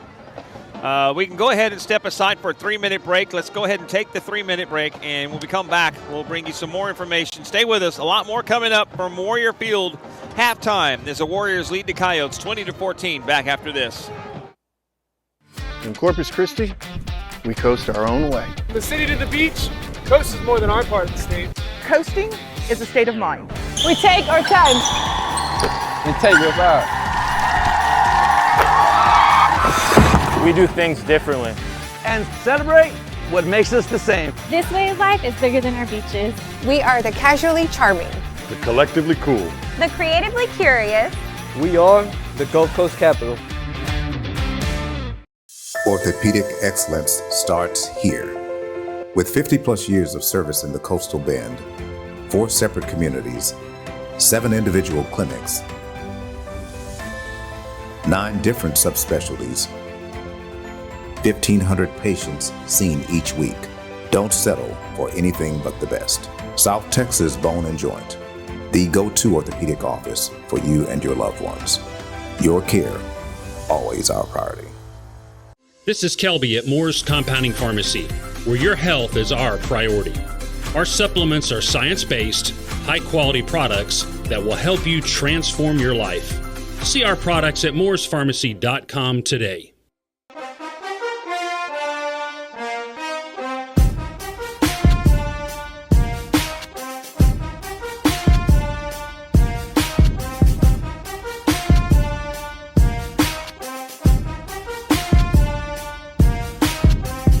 Before Eurotech, the doors won't close, cabinets stay open, and walls crack.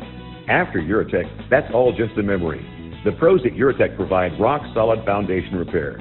They repair bulkheads and swimming pool decking the right way, the first time. The cutting-edge Eurotech method seals joints and levels and stabilizes concrete. Visit CompleteFoundationRepairs.com today or call 361-885-7901. Eurotech, keeping your world level. Financing available. GTech 360 proudly celebrating 20 years in business. What a local internet provider can do for you? No data caps. 24/7 customer support. Expert installations. Locally owned and operated. We connect people and communities. Give us a call today at 361-777-1400 for your internet, VoIP, and security needs. It's game time at Sames Ford, and that means you score big when you shop Sames and save. Check out this season's lineup, all new F-150s and Broncos, Rangers, and Mavericks. The front line is stacked with Explorers, Escapes, and the 7-seater Expedition. It's time to score big at Sames Ford with game time deals and big league discounts. We are Sames Ford, treating Texans right since 1910. Shop local, shop Sames. Doug Kesterson and James Espinosa with you. The Alice Coyote Band, great sound. Even Marcos is over here with his head nodding like, yes, yes, yes. It looks fantastic. We'll bring you the halftime stats here in just a second. Yeah, Marcos giving them a standing ovation. He is our band aficionado. And you know what? I must say it. That was really good. Awesome. We are in October. That means it is marching band contest season. Absolutely. So I know tomorrow in Gregory Portland there's a marching band contest, and I'm not sure if Alice will take part in it, but they might. It's local. So here we are, halftime. Warriors 20, Coyotes 14. Nice movement for their band. It's probably one of some of the best formations we've seen in bands make and move. It's traditional old school marching. Positions moving all around.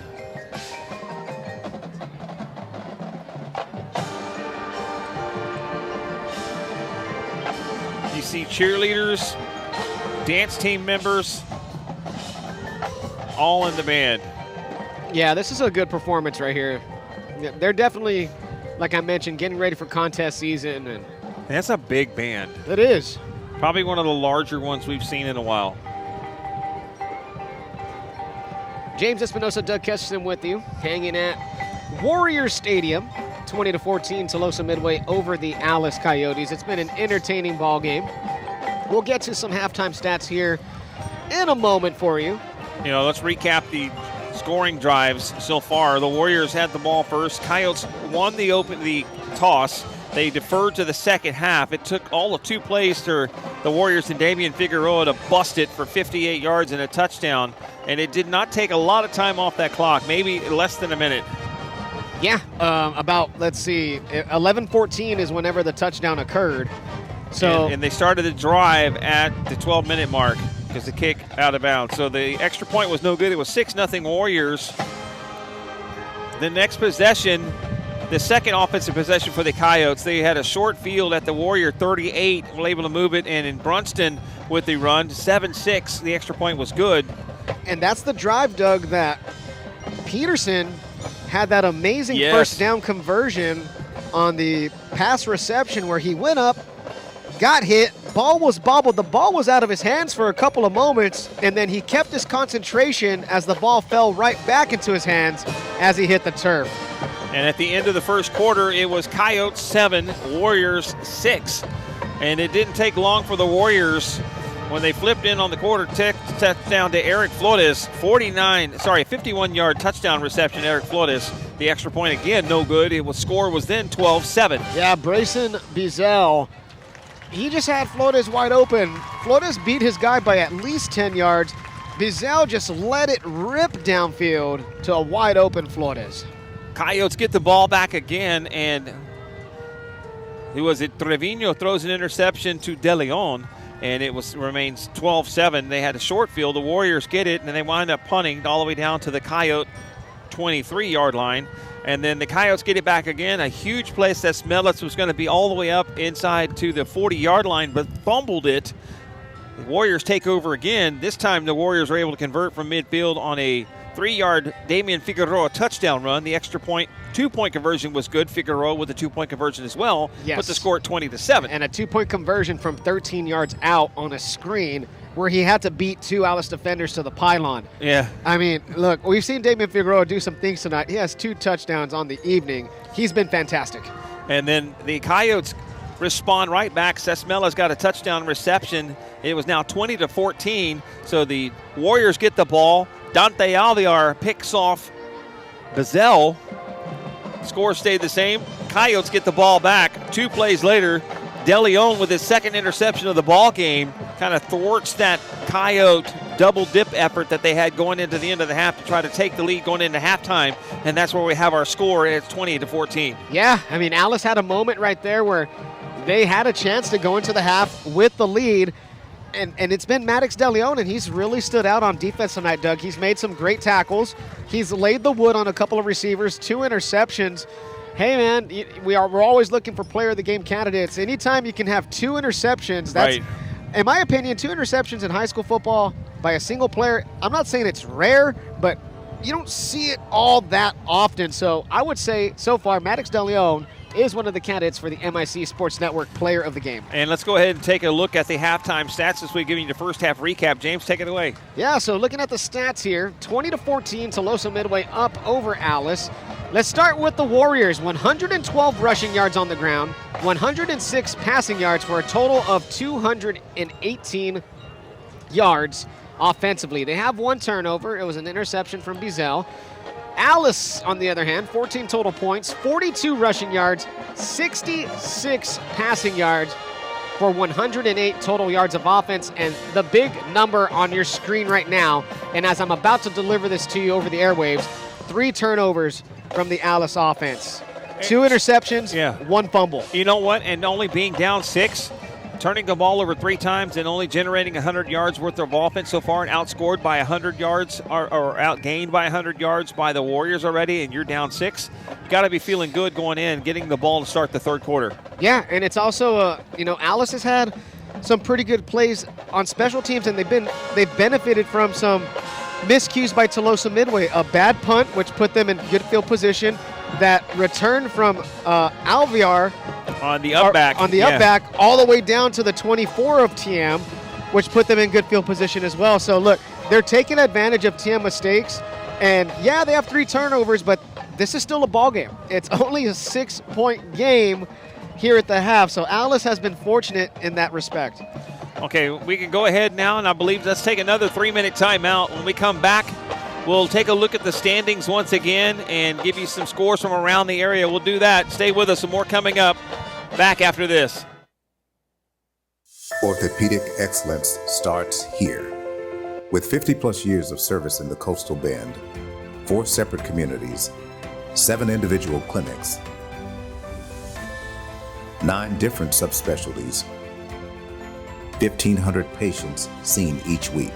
Don't settle for anything but the best. South Texas Bone and Joint, the go-to orthopedic office for you and your loved ones. Your care, always our priority. In Corpus Christi, we coast our own way. From the city to the beach, coast is more than our part of the state. Coasting is a state of mind. We take our time. And take what's ours. We do things differently. And celebrate what makes us the same. This way of life is bigger than our beaches. We are the casually charming, The collectively cool. the creatively curious, We are the Gulf Coast capital. Offering science-based supplement of the highest quality product that will help you transform your life. At Moores, they strive to help you reach your health and wellness goals by offering personalized care and a wide variety of services. This is Kelby at Moore's Compounding Pharmacy, where your health is our priority. Our supplements are science-based, high-quality products that will help you transform your life. See our products at moorespharmacy.com today.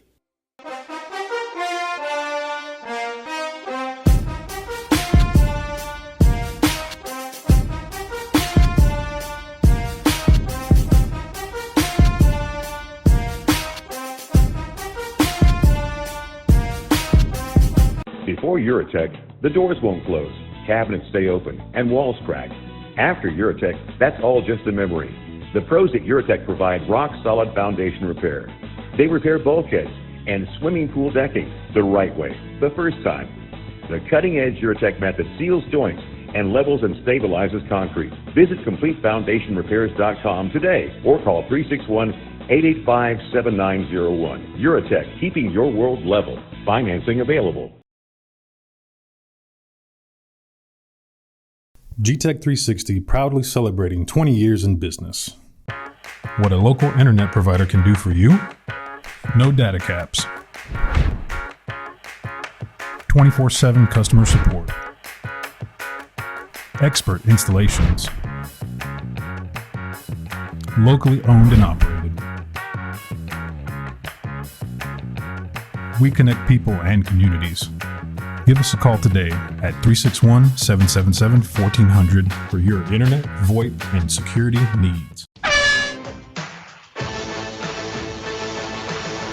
Back here at Warrior Stadium, Doug Kesterson, James Espinosa with you. So glad you're with us here on News Talk, KEYS 1440 AM and 98.7 FM, KEYS Corpus Christi, and on MICSportsNetwork.com is our Friday night game of the week. Thank you guys so much for being a part of the broadcast.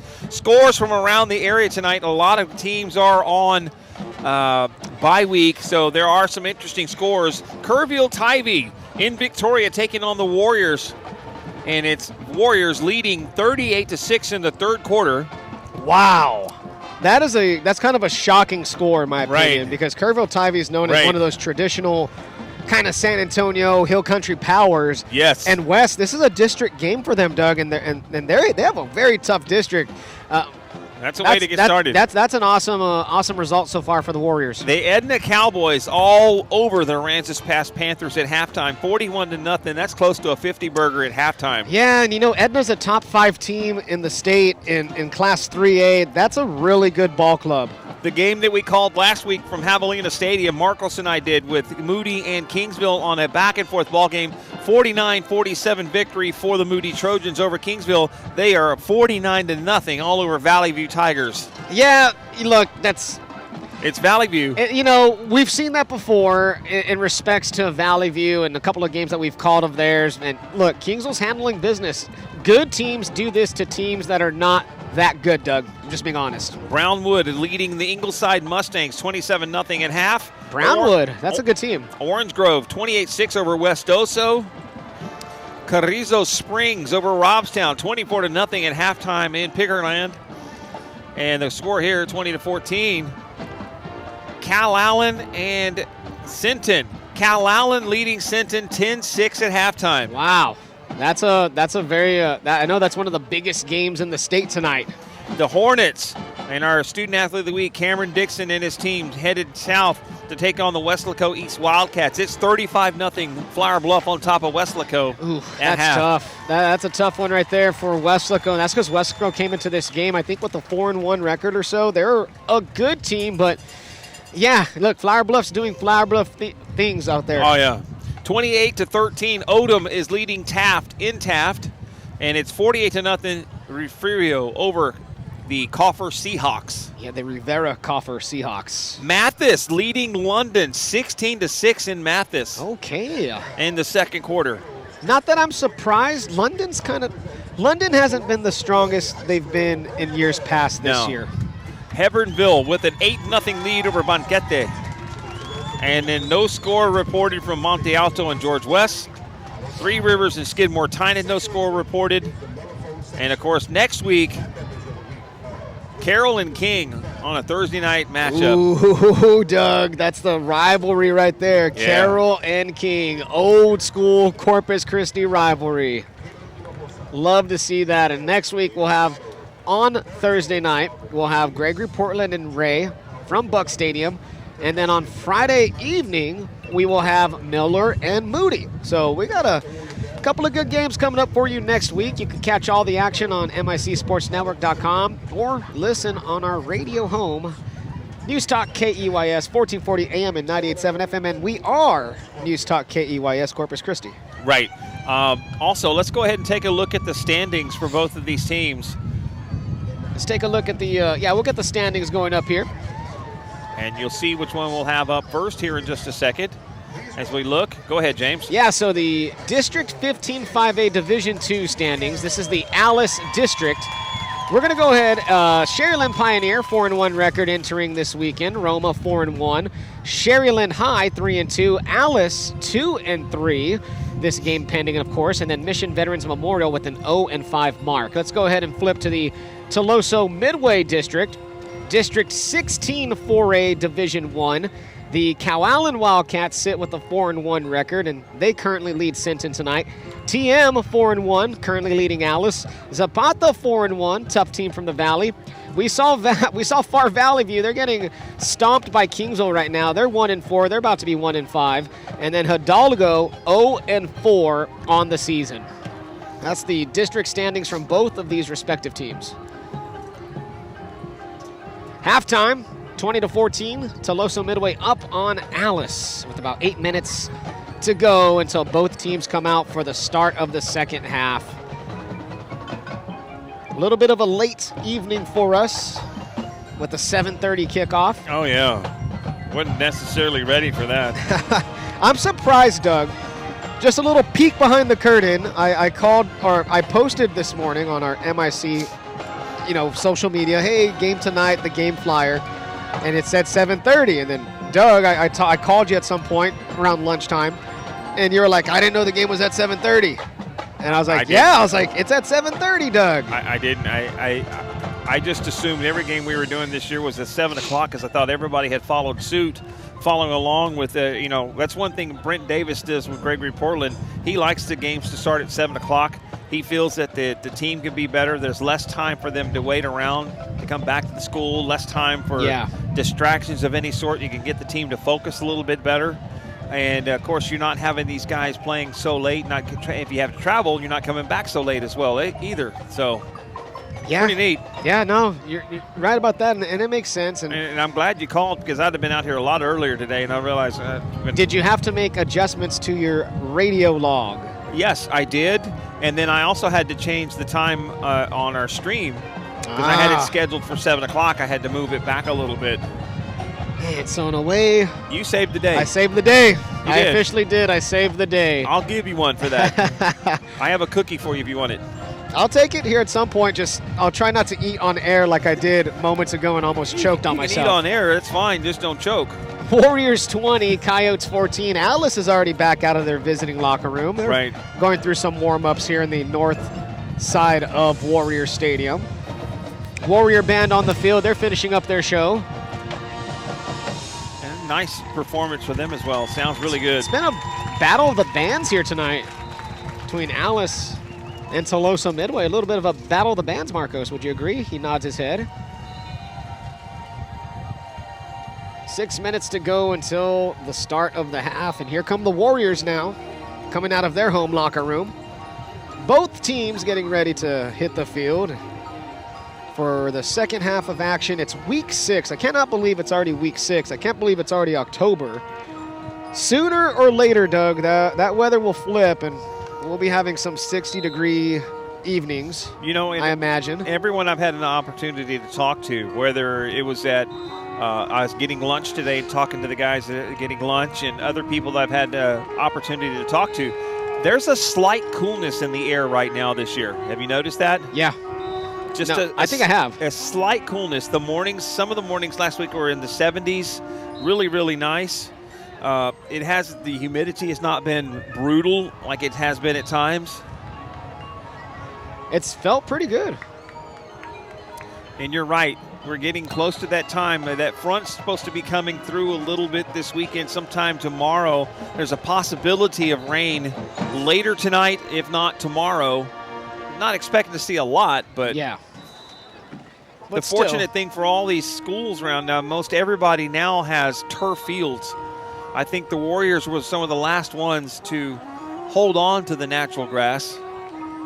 But the upkeep and the drought that we've had makes it almost impossible, You pretty much need to have like a professional level grounds crew just always maintaining the field, and of course that costs money. It does, and when the entire city is in water restrictions, it's kind of hard. Not much you could do. You're right. So this is almost a no-brainer. There's less work to do on a turf field. Now, there are some proponents that argue that turf fields can cause more injuries on some players. And there's some NFL players that are typically outspoken on that feel that turf fields are bad. Yeah, that's going to be a big battle soon, Doug, in the NFL. There's a lot of talk, especially MetLife Stadium, where a lot of injuries happen to players there. So maybe they need to make an adjustment, pull that turf out, redo the ground or something with it, then put the turf back in with some maybe some different underlayment. Some have cork, some have the rubber that's shredded, the tires. They're going to have to fix it eventually at MetLife in New York because the World Cup is coming, and the World Cup's going to require them to put grass in the stadium.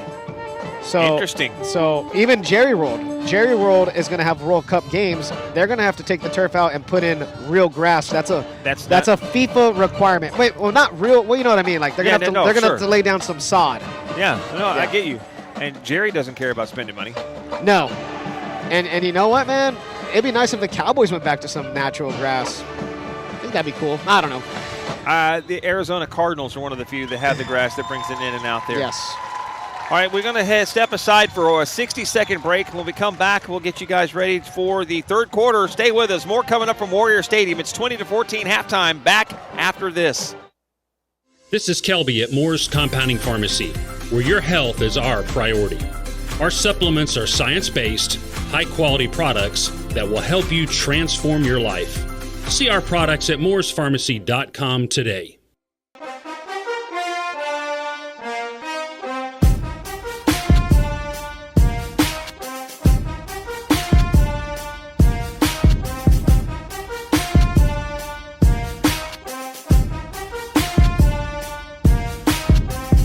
Before Eurotech, the doors won't close, cabinets stay open, and walls crack. After Eurotech, that's all just a memory. The pros at Eurotech provide rock-solid foundation repair. They repair bulkheads and swimming pool decking the right way, the first time. The cutting-edge Eurotech method seals joints and levels and stabilizes concrete. Visit CompleteFoundationRepairs.com today or call 361-885-7901. Eurotech, keeping your world level. Financing available.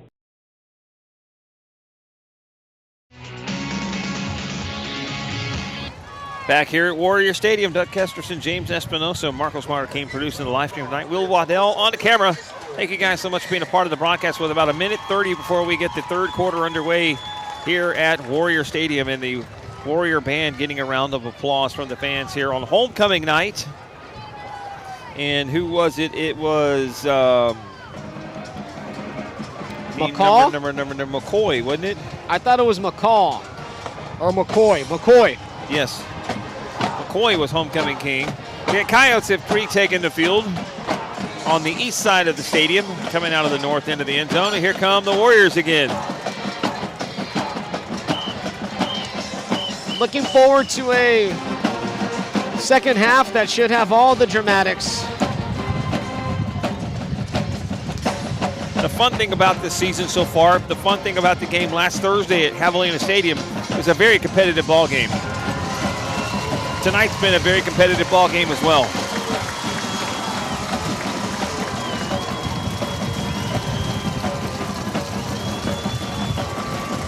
As the Warriors retake the field.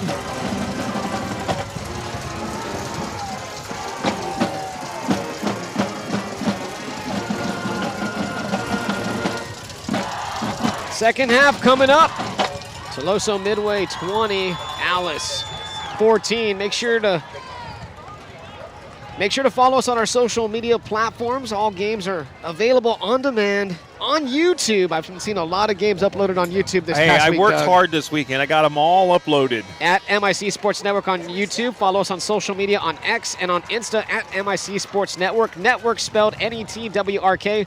Facebook, just spell it out, MIC Sports Network. And you can follow Doug on X at Doug on the Bench, and follow myself on X, Instagram, at Sir Edward James. That's and Doug on Instagram as well. At Sir Edward James. That's the same. Doug on the Bench. Yeah, that's the same handle for me on that as well for Instagram. And it took me all day Saturday, but I got them in. Yeah. All the ones uploaded on there, and all of them are loaded on our website as well too. So it gives you several options to view them, however you want to go. We do have quite a bit of people who like to watch on demand. They'll go back and peruse through the games. Oh, so speaking of, when I had an opportunity to talk to Cameron Dixon, he saw, hey, I go back and watch this game from last year, and I went back and watched that game. So that's cool to hear. And it's an end-over-end kick, and it's tailing enough out of his hands and out of bounds. Puts his hands on his head like, oh. It's Chris Martinez, number 5. who had trouble corralling that football. Wonder if it kind of got lost in the swirling winds here. Yes. Alice will start their possession from the 17-yard line. Or excuse me, let's count that 18-yard line, just about the 18. So here come the Coyotes. Cruz back in to start the first offensive series here in the third. With Salaiz behind him, 2 receivers all on his right side. They've been running this play a lot with the motion, and they move them back just to see if they're going to move. Hands off to Salaiz. Off the right side, cuts back up the middle of the field up to the 20-yard line. Looks like he has a short gain of 2. Right? Just about 2. Yeah, Doug, it's about 1.5, but I think they're going to give him the full 2 yards right there. It's going to be 2nd and 8 officially. 20-14, your halftime here, early third quarter score. The Warriors leading the Coyotes here at Warrior Field. Same formation again, this time with another handoff. Salaiz, full head of steam, up the middle, all the way to the 30-yard line and a first down. It's one of the better runs he's had all night. A gain of 10, and they're moving the sticks. Spotting the ball at the 31. Actually, a gain of 11. Peterson, the receiver, split out on the right side of the formation all the way at the 30. Salaiz behind Cruz. Looking down at his wristband. A long time. 13 seconds on the play clock. Now they seem to be set and everybody's on the same page. Cruz very patiently takes a snap, pulls it, going to throw it out. It's caught by Peterson. Down at the 35-yard line. Looks like they're going to give him forward progress to the 36, James. Yeah, 5 yards right there from Jamarian Peterson. That's his 4th reception, Doug. He has 21 receiving yards. Now, I think we missed a penalty, Doug. They're marking him back. Waiting on Robert Newton. Ineligible downfield.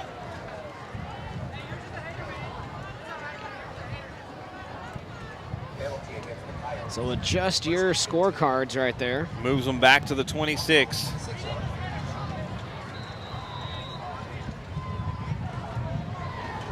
Fourth penalty tonight on the Coyotes. There's snap. Cruz rolling out to his left, wants to throw, blocked down.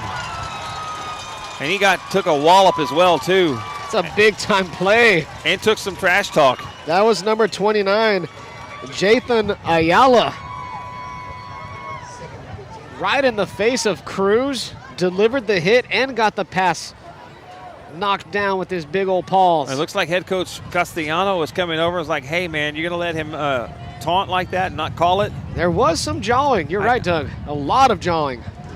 I mean, he went and stood up right up over him like, hey. 4 receivers on the right side of the formation for the Coyotes. Cruz, quick throw. He's got Sesmelis. Able to break out of that first tackle somewhat. But the defender, number 24, Aaron Berglund, was able to stay with him and bring him down. But he's at the 33-yard line. Looks like he tried to break that tackle initially, just unable to kind of follow through, you know it? Yeah, he just couldn't get it, Doug. I mean, tried to fight through, but credit to the defender for slinging him down. 3rd down for the Coyotes. Cruz now fires the ball wide open. Peterson near midfield and a first down. 16 yards to Peterson.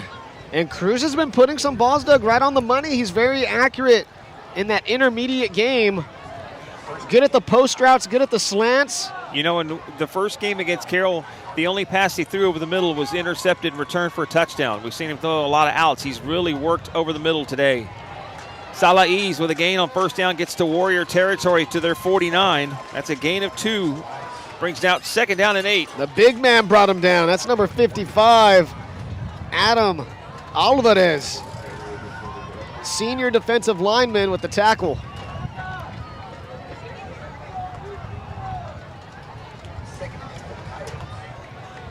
Base formation for the Coyotes.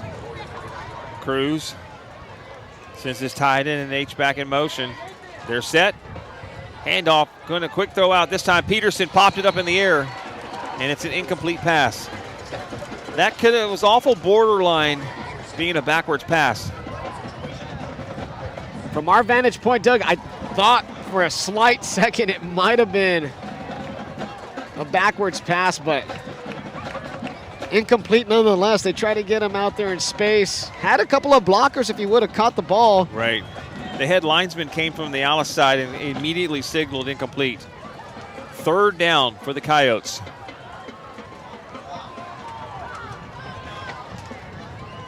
Cruz with the snap, looking, sets up, fires the ball.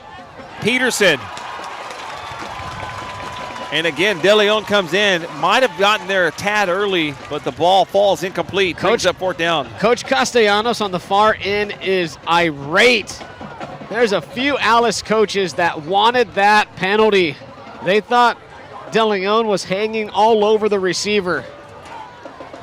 And you know what? I think they have an argument. I agree with you. I thought there was contact. Thought he was a tad early. I was waiting for the flag to come out, but TM catches a break. Urrutia to punt. And back deep for the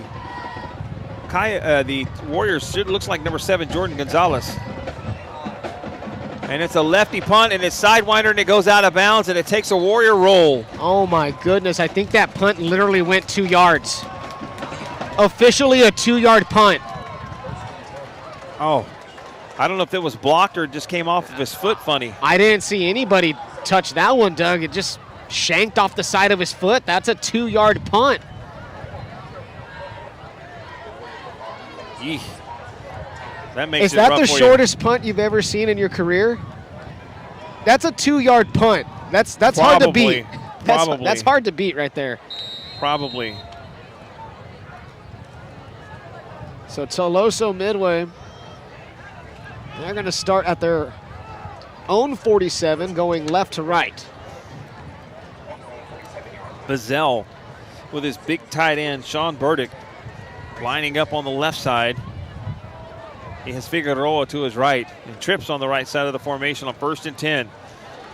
Bazell keeps up the middle. He's got a lot of running room. He gets inside Coyote territory, inside their 45, down to the 44. 51 rushing yards for Bazell. He's had 9 carries. That one goes for 9. 2nd down and 1 coming up. He's had 4 carries that have gone for 8 or more yards.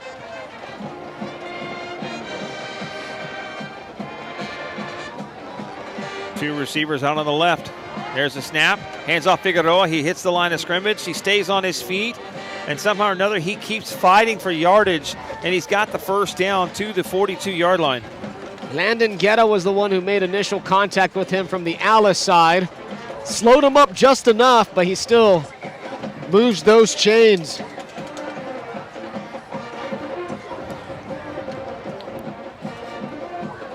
Clock running with 7:37 to go in the 3rd quarter. And it appears that we have a little bit of issue with our scoreboard. That's fine. It's 20-14 with 7:28 and counting here in the 3rd. Motion. Hands off to Figueroa. He's got a big hole up the middle. Over a Coyote for a 1st down to the 30-yard line. Yeah, and he signaled 1st down. Almost Michael Irvin-esque. 12 yards for Damian Figueroa. He's starting to heat up. He's at 89 total yards rushing on 9 carries. 1st and 10 from the 30-yard line of the Coyotes. In motion, same play, hands off Figueroa. He waits patiently, was starting up to the middle, bounced it to the outside, down to the 25. And somehow or another, got 5 yards down the field, and it didn't look like he did a lot, did he? No, just patient runner, Doug. He was right behind that right side of the offensive line. And he's just his frame, it's not the biggest, but he's kind of compact in that sense. And he's a strong individual, Doug. Game clock down to 6:35 to go here in the 3rd quarter. Play clock down to 20 seconds. Bazell hands off Figueroa, up. right behind. He was following on that one of those flow plays, those zone read plays, kind of taking off to the left side and finds an opening, cuts up the field for a minimal gain. Looks like they're giving him 3 to the 22. Spotted on the 22, it appears. Warriors leading 20-14 and trying to go up and get another score on. As it's 6 minutes to go in the third quarter. The Warriors aren't really in hurry-up mode, but they get to the line of scrimmage with a lot of time to spare. 2 receivers split out on the left side. Single receiver right as Bazell takes the snap, hands off Figueroa again, stops, cuts back, and somehow or another made something out of nothing. Did he pick up enough, Doug? He picked up a yard. He's short over the sticks. And they're signaling 4th down. They're going to give him the 21. And they're moving fast at the line of scrimmage. And this is Bazell under center. He takes it. He stood up. And I think forward progress. Ball loose. It's in the Coyotes' hands. He's out to the 30-yard line. He's got a little bit of room to run and all the way down to the 37. Oh, my goodness. What a play from Alice. Number 27 comes away with the ball. That's Maddox Carrillo. Bazell went for the quarterback keep. It looked like he got it, Doug. Like you said, he got stood up. And when he got stood up, the ball popped out of his hands. It juggled, and Carrillo was there on the spot to just rip it away. So the Coyotes catch a break. The Warriors are moving the ball pretty easily down the field. They'll start 1st and 10 from their 39. With 5:16 to go here in the third quarter. Now 2 receivers stack. Now Peterson is behind Sismelis and lines up over. Now Peterson in motion. Snap to Cruz. Pressure's coming. Going to swing it out. He's got Salais over a defender and gets about a gain of 2 maybe. Maybe 1. They're going to give him the 40 on that one. Yeah, the ball's just shy of the 40. On that swing pass. Sesmelis lined out on the left side. 2nd down and 9. Cruz with a keep. He's got a little bit of room to run. He's got a blocker. He's up the middle of the field. He's cutting back to the left and shoved down, but that gave him another 10 yards to shove from behind. They're going to mark it out to 29. Yeah, inside the 30. What a run right there. 31 yards from Lucian Cruz. He's got good speed. I'm surprised he doesn't run more. He hit the open field. He looked like a gazelle. He did. He had some nice blocking on the outside from his receivers also. 2-by-2 set for the Coyotes. Salais stays in the block. Swing pass out to his H-back. And a nice move inside the 20-yard line all the way down to the 19-yard line was number 33, Armando De Leon. It's a nice play right there. A little extension of the run game. Oh, yes. Get the big man involved. And move the sticks. Is 1st and 10 from the 19-yard line. 2 receivers on the right side of the formation. Single back is Salais. Cruz rolling out to his right, wanting to throw, waiting, throws, intercepted again. Guess who? It's that man, Doug, number 11, Maddox De Leon with his 3rd interception tonight.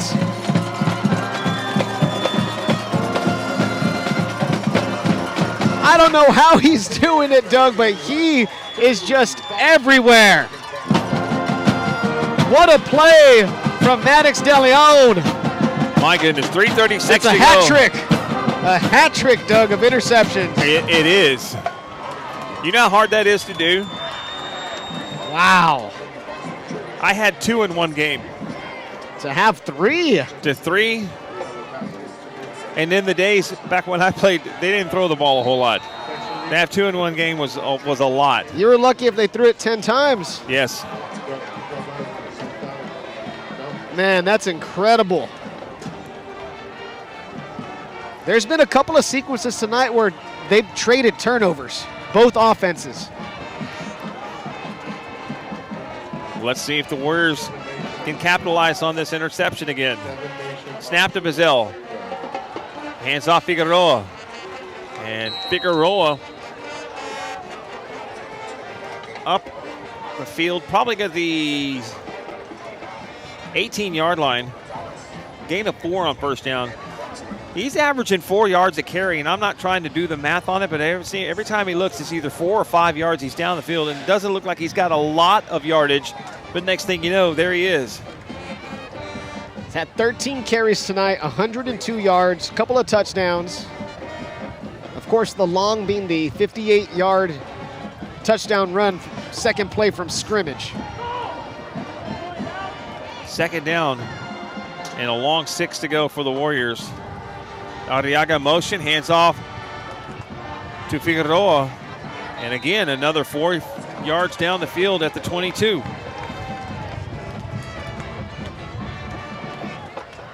Brings up a third down and manageable. And we have the score bug back. We do. 2:30 left in the third quarter.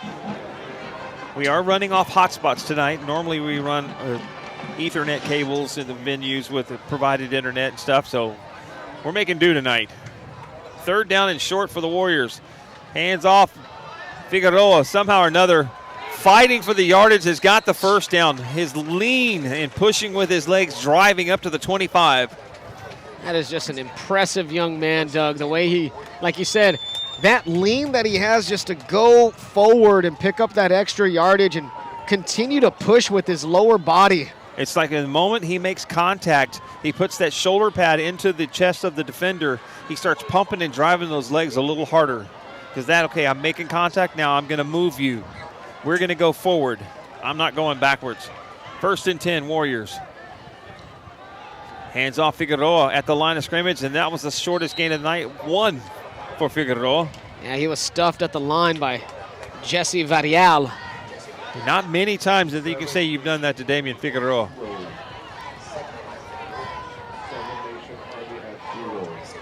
.125 left in the third. Warriors 20, Coyotes 14.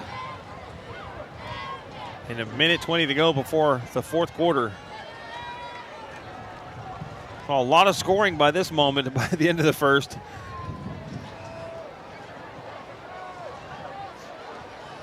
Trips on the right side of the formation on second down and 9 for the Warriors. Bazell looking to throw, rolling out to his left, stops, throws back. He's got his man, he's got it, and nearly intercepted, and it's incomplete. Man, that was just a great pass breakup. Number 25, Alonzo Gonzalez. That held up in the air a long time, too. It did. And Gonzalez does just enough to break up that pass. He was on an island. Yeah, he was. But the palm tree got in the way. Knocked it down. Warriors are taking their time. It's 56 seconds left on the incomplete pass. The play clock's down to 13 seconds for the Warriors as they are taking their time to get set. And now he's going to send this man over. Play clock down to 5 seconds. 4. They're going to have to call timeout. Miscommunication. You saw Bazell look towards the sideline.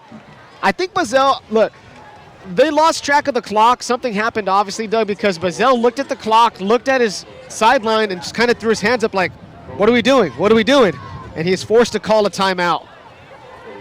Miscommunication happening right now on the Warriors offensive side of things with third and long upcoming. 56 seconds to go until the fourth quarter. You know, normally he had an opportunity in that moment right there. If you had an earlier down, you were earlier in the series, you could have spiked it real quick. But instead of not doing that, he didn't have that option because if he spikes it, it's fourth down. Yeah.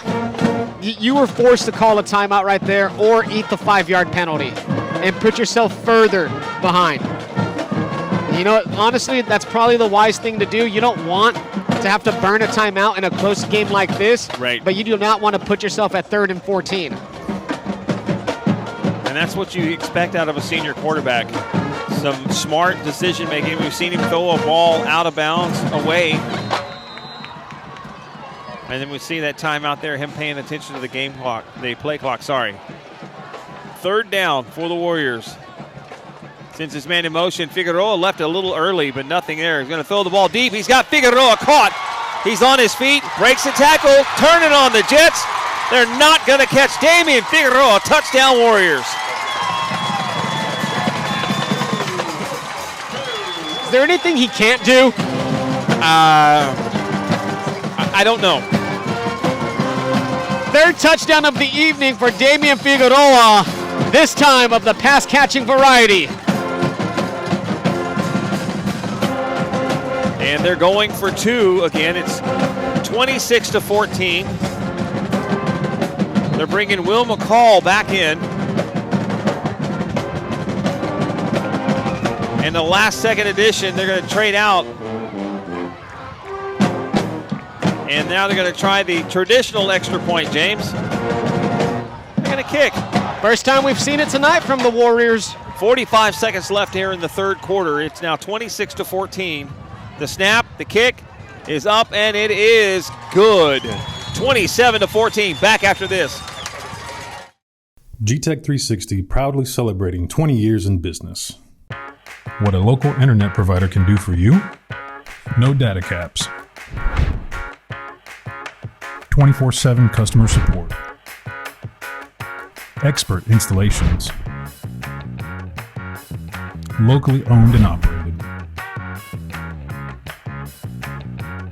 We connect people and communities. Give us a call today at 361-777-1400 for your internet, VoIP, and security needs.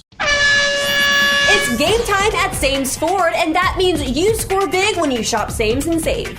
Check out this season's lineup, all new F-150s and Broncos, Rangers, and Mavericks. The front line is stacked with Explorers, Escapes, and the 7-seater Expedition.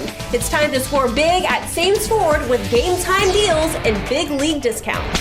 We are Sames Ford, treating Texans right since 1910. Shop local, shop Sames.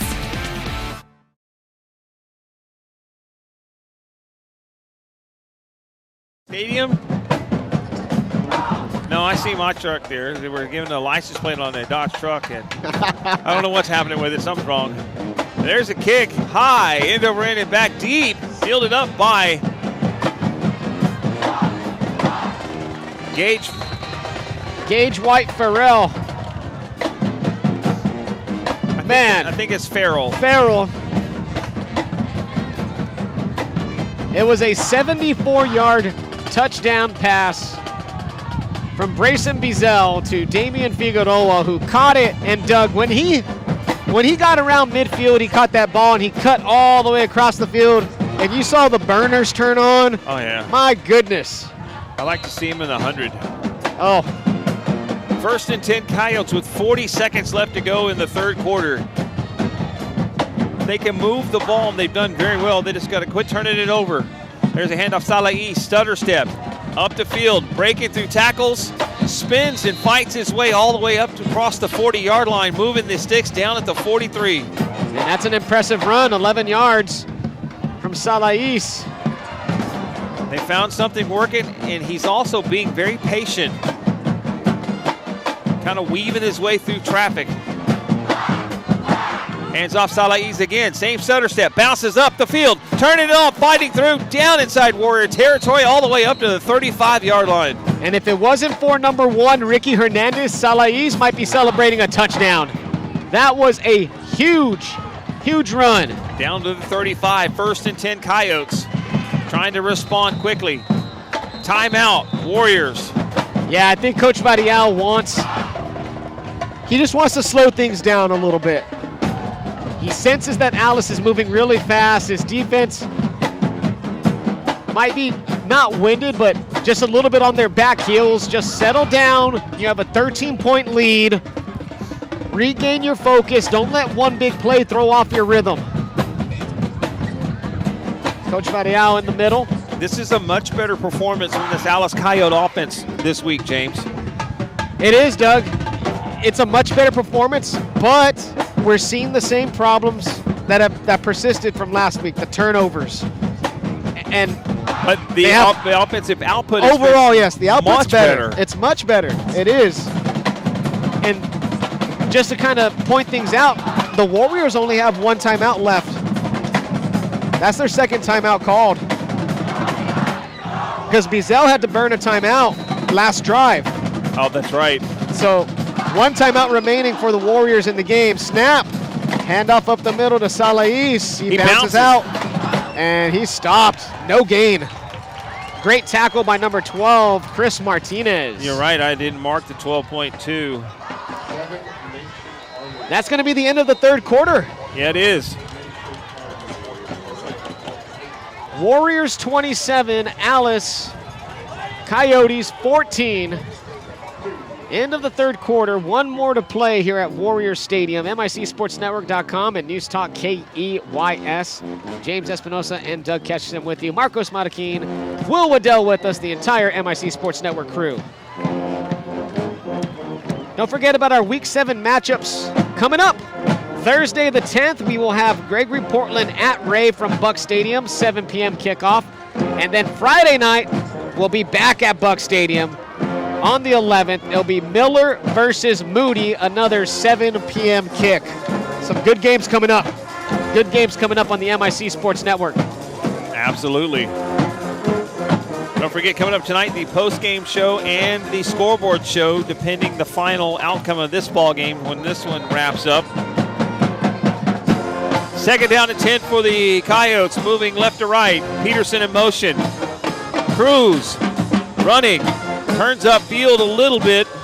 Brought down. I cannot see where he's spotted. Maybe the 32-yard line. A gain of 3. Here in the fourth quarter, it was just underway. It's a 27-14 Warrior lead over the Coyotes.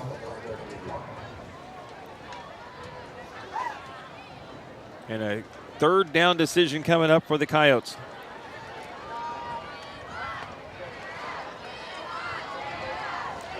Guerra is on the right side.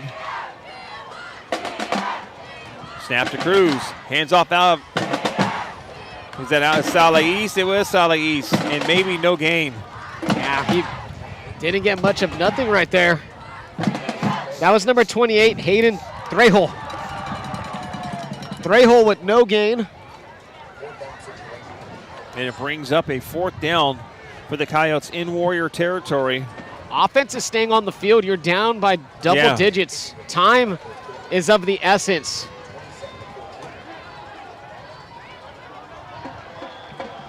Peterson, the receiver on the far right side of the formation. Cruz looks over the defense.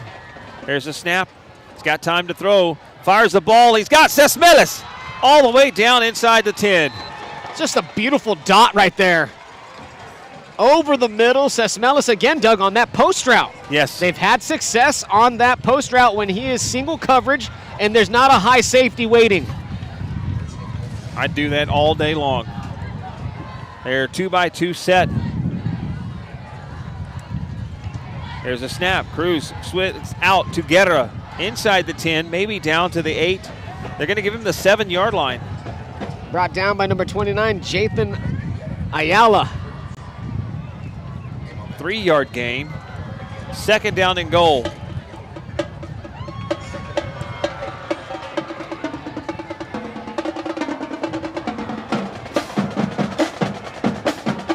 Cruz looks over the defense. 9:40 to go. 4 receivers on the left empty backfield. Wants to throw, fires it out, breaks it. Sesmelis streaking to the end zone, over a defender, touchdown Coyotes. And that was almost a play that was going to go the other way, as that defender broke on the ball.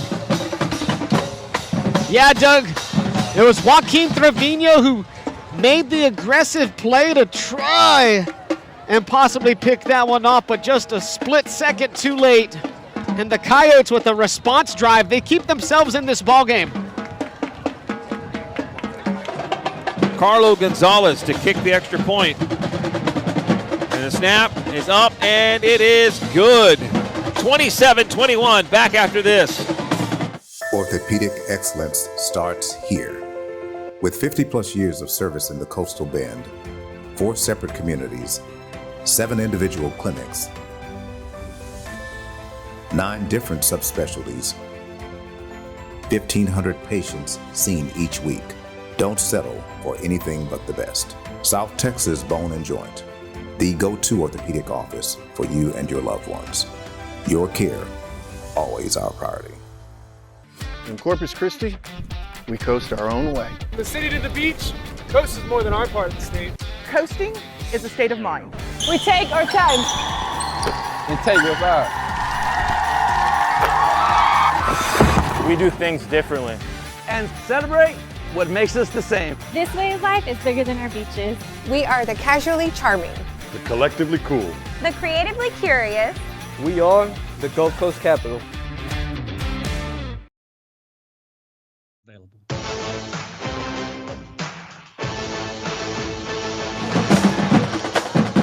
Back here at Warrior Stadium, the Coyotes kicking off.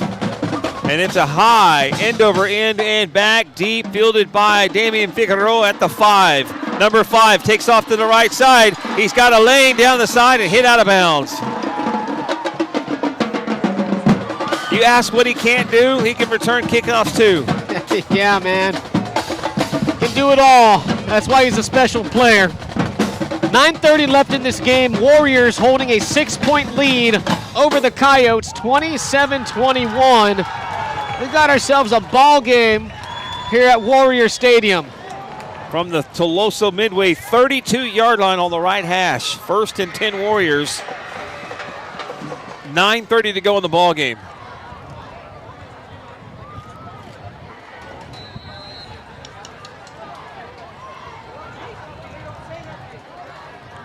Warriors now breaking the huddle. Play clock is already down to 16 seconds as they're still getting lined up. They only have one more timeout. They got to get going. You cannot burn another timeout here.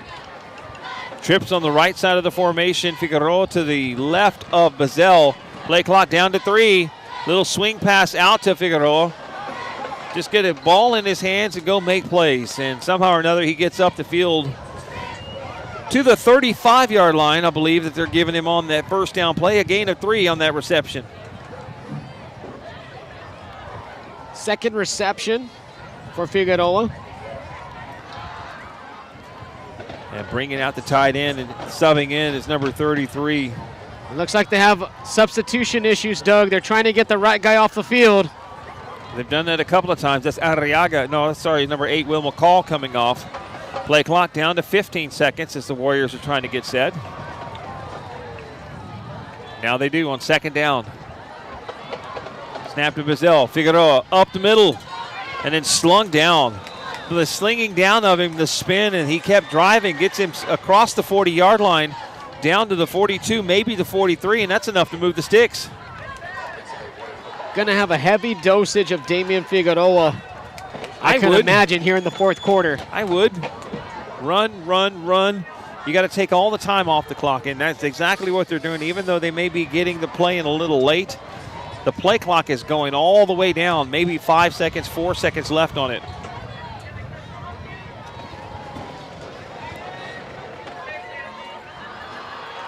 Play clock down to 15. It's set, hands off Figueroa. Got forward progress and he goes flying backwards up to the 43.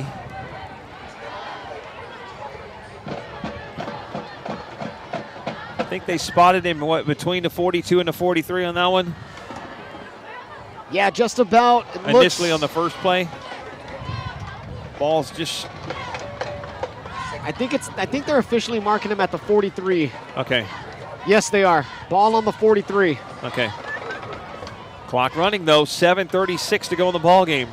27-21 the score, with the Warriors leading the Coyotes.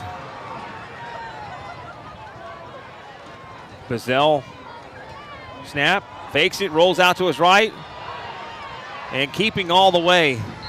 Looked like he pulled the ball out a couple of times, like I'm going to try to fake like I'm going to throw to see if I can freeze those guys a little bit, but I think he knew the moment he took off to the right that he was keeping it.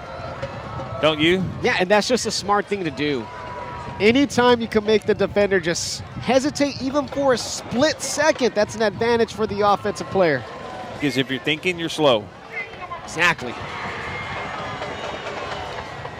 3rd down coming up for the Warriors.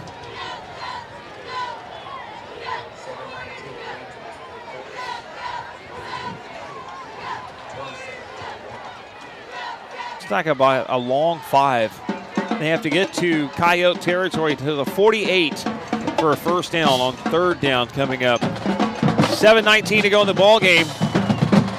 2 receivers on the left. Pressure coming from the Coyotes. We got flags on the field. Delay a game on the offense.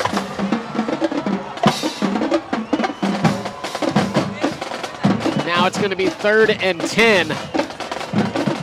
And that's just something in a moment like this that we can't have. You can't have that. It's a tight ball game. This could be a possession that could possibly make or break you. 3rd and 10 for the Warriors coming up.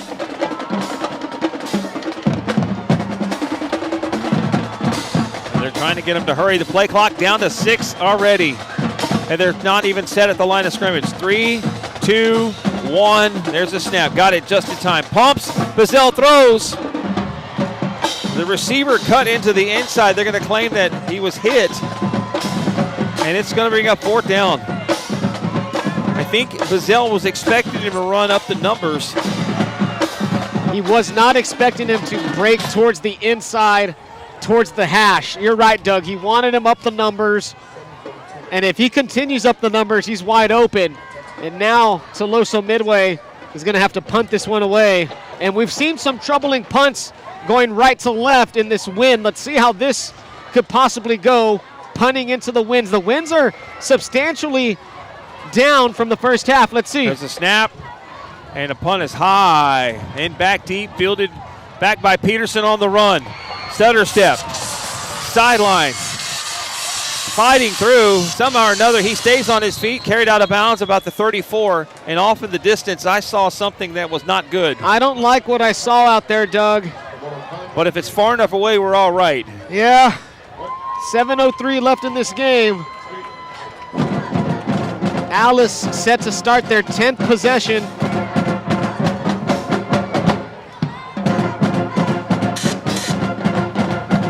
Coyotes down by 6. It's 27-21 Tuloso Midway.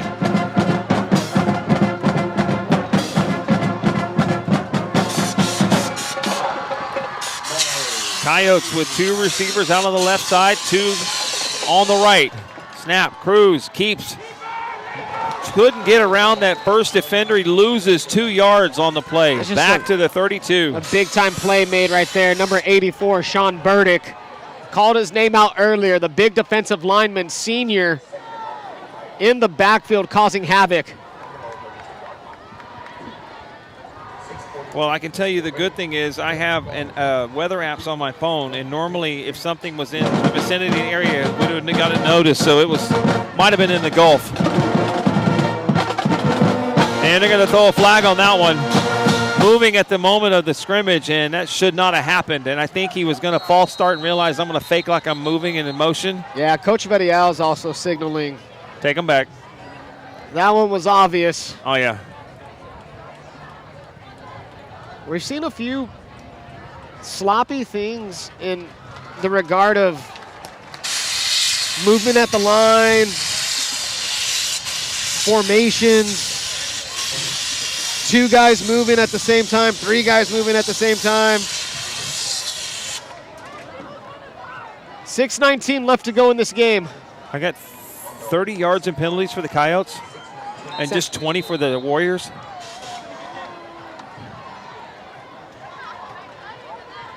Offset eye, Cruz with a pitch out to Salaiz. A throwback to Cruz. Had to catch it off the turf. And from bad to worse on that play. Yeah, I get it. You want to try something, but you're down by 6 with 6 minutes left and you're behind the line of scrimmage. Now's not the time to get cute, in my opinion. But the thing to do in this case, if you're the Alice Coyotes, is you want to go down the field. There's a timeout on the field for a Warrior, like he might be cramping up a little bit. You know, what I was getting to is right now your best offense or your best defense is keeping the ball in the hands of your offense. And if you can go down the field and take that time off the clock, the Warriors have 1 timeout left. You're right. You can put it up. you're down 6. You score a touchdown, you're doing your extra point, you can go ahead 28-27. And I get the idea of let's try to catch them off guard. I understand that point, but that was about a 2nd and 15 when they tried that. Right. And it's a high risk, high reward type of play in that situation. And again, we saw another flash way off in the distance, but not sure what that was. 3rd down and forever for the Coyotes. It's not impossible. Snap to Cruz, rolling out to his right, looking, and sacked. Back at the 20. Jathan Ayala, the junior, with the sack, and Alice sends the punting unit onto the field. Just nothing doing for this Alice offense on that possession. Frank Urrutia to kick. And he's got the wind at his back. I can't tell who's heading back deep. Is that number 1? Is that Ricky Hernandez? For the Warriors, it looks like number 1 to me. Good snap. And the kick is good. High, back deep. Hernandez catches it. Didn't have to even fly for it. Gets upfield. And he's down about the 49-yard line of the Warriors. There's 4:40 left in this game. Warriors with great field position. Ball on the 49.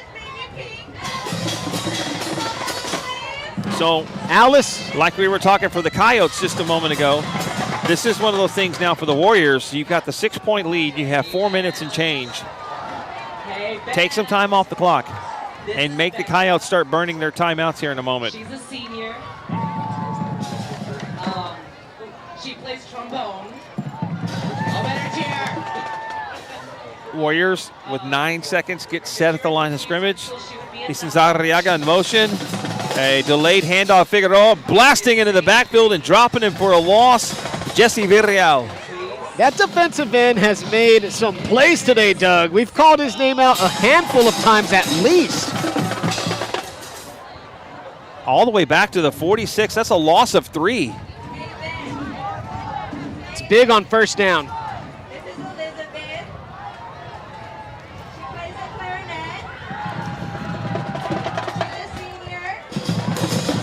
A long 2nd down coming up, but this is exactly what I said the Warriors are going to do. They're going to take as much time off the clock right now. This is clock management. You're under 4 minutes now. Play clock down to 3. They have to hurry. They just got it off in time. Oh, they called their last timeout. Whoa. Okay. They had to call their last timeout because the play clock was winding down again.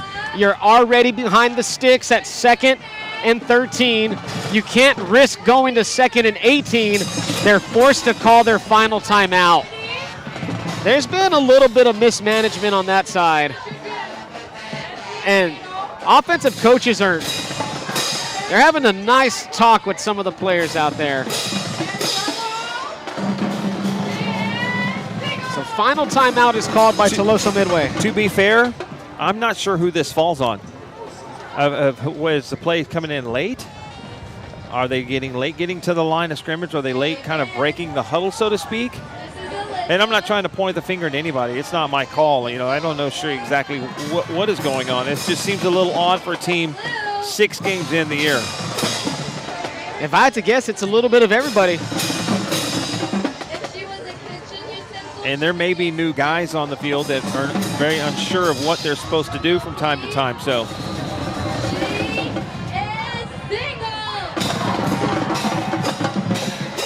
Bazell looking back at the play clock. There's a snap. He's going to hand off. Oh, falls out. Ball's on, and the Coyotes got it. Miscommunication. Bazell looked like he was going to keep it. Figueroa didn't try to stay with it, and I think Bazell was trying to give it to Figueroa. Ball recovered by number 22, Jesse Varial. He's been everywhere for this Alice defense. Coyotes get another break. Shorter field this time, 3:45 to go. The Warriors are out of timeouts. The third turnover for Tuloso Midway, the second fumble tonight for the Warriors. From their 43.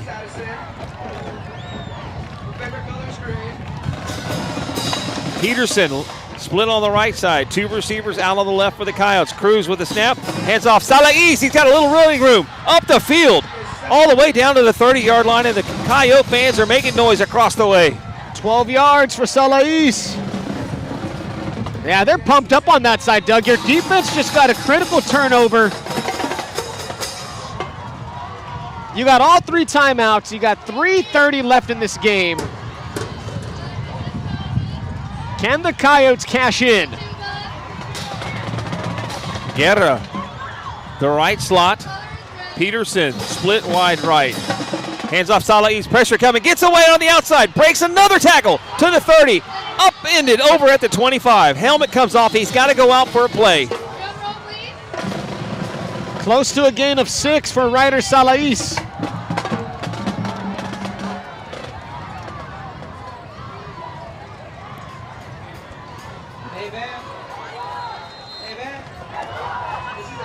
They started the play clock already. It's down to 20 as the Coyotes get to the line of scrimmage. Peterson and Guerra are split out to the right. The new tailback, who is that, number 28?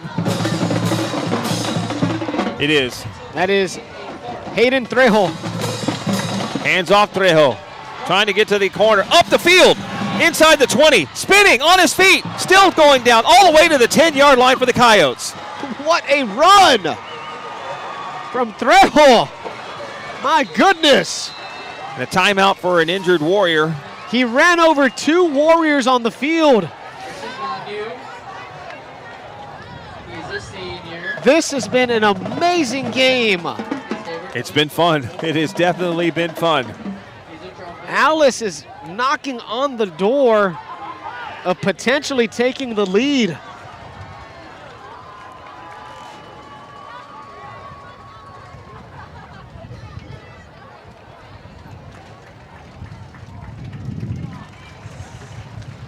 (27-21), Tuloso Midway up on Alice. There's 2:46 left in the game.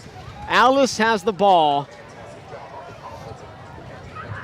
at about the 10-yard line, or just slightly inside the 10.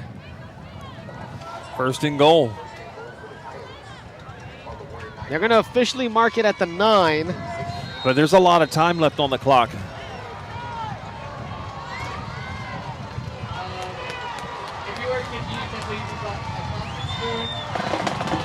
TM fans trying to make a little bit of noise. A single receiver split out on the left.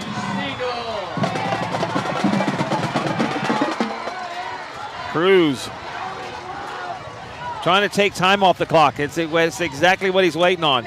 That's a long time to make your lineman stay there. He's trying to get the play clock under 10.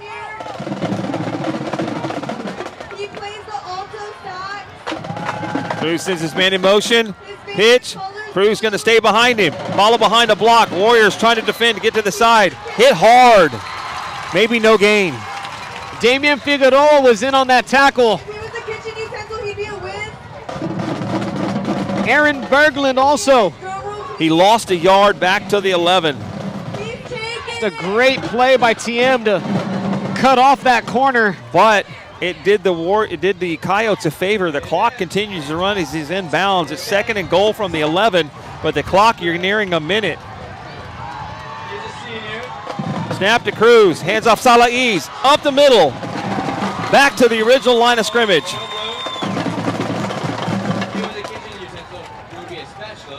Gonzalez on the initial hit, and then Figueroa crashed in from the secondary to finish off Salais.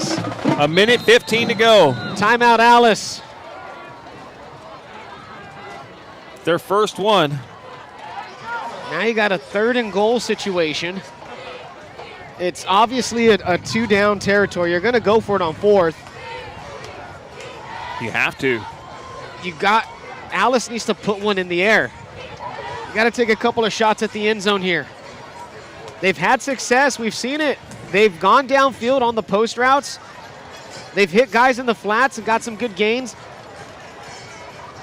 Need the ball in the air Try to get it to the end zone. Anything could happen. A pass interference in the end zone, you could get the ball. Automatic first down.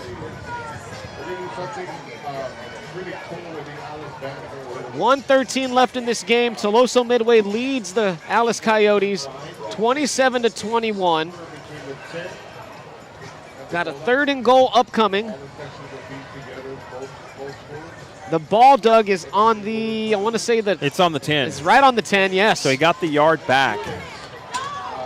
3rd and goal from the 10. Peterson splitting out to the right side.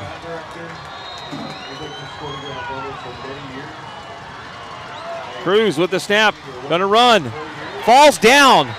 He's down at the 11 with his knee hit. He's gonna lose a yard. And Alice has yet to put the ball in the air. They had a play call going. If he stays up, he's gonna make it to the end zone. But you're under a minute left. Ball game on the line coming up. Are they gonna call another timeout? I think they should. I think they should call a timeout. They're gonna bring this one all the way down and then call a timeout.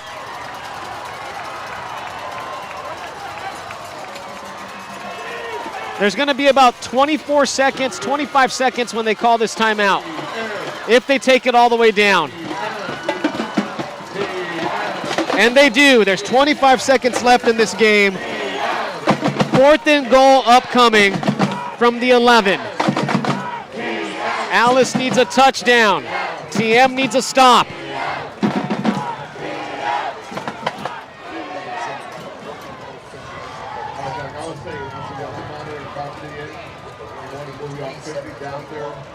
Doug.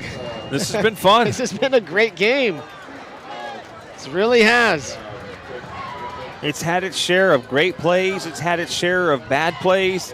It's had its share of what's going on out there. Amazing runs.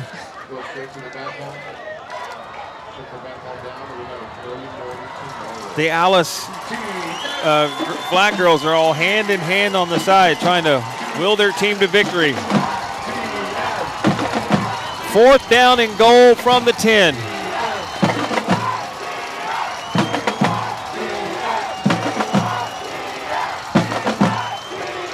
Cruz looking to throw. He's got it wide open, touchdown! Get her wide open in the corner, right side of the end zone. The Coyotes take the lead with 19 and a half seconds left. You couldn't be more wide open than that. Cruz's eyes must have lit up when he saw Guerra all alone, and he just had to get it there, and he did. Now, here is the critical part. You've got to kick this extra point. Oh my goodness. There's whistles. Alice has called timeout. Their 4th and final timeout. Incredible. They put it in the air on 4th down. 4th and goal from the what, 11? Right, or so? From the 10. From the 10? Oh my gosh. Stunned silence on the TM crowd. Absolute jubilation on the Alice side. But this one's not over. They have to convert this extra point kick, and there's still 19 seconds left. Yes. So they brought out Carlo Gonzalez to kick the extra point. Holding is Arnold Manrique.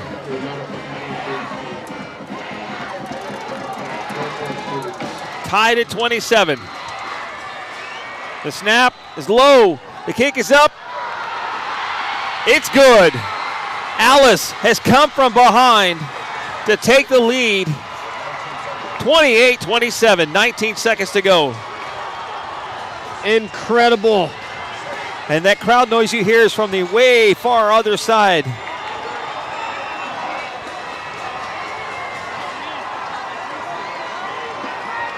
Wow. What a game.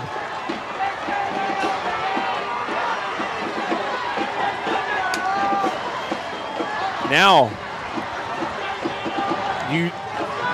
my opinion, you do not kick it deep. No. You squib it. But then again, Doug, This now is the situation that we've been talking about where TM was forced to call those timeouts because of situations that happened at the line of scrimmage. Now they got no timeouts. Right, but my point is if you squib it, they get it, you have one play, maybe two. And as long as you can contain Damian Figueroa, everything's good. Unless Urrutia can put it in the end zone for a touchback. Do not let Damian Figueroa get the ball in his hands with a full head of steam.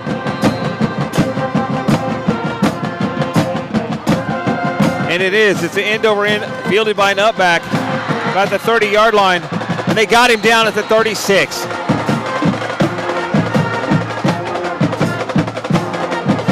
$16 seconds left. They're going to have a couple of plays here at least. They got no timeouts. You're throwing into the wind too. You're going to need something, obviously.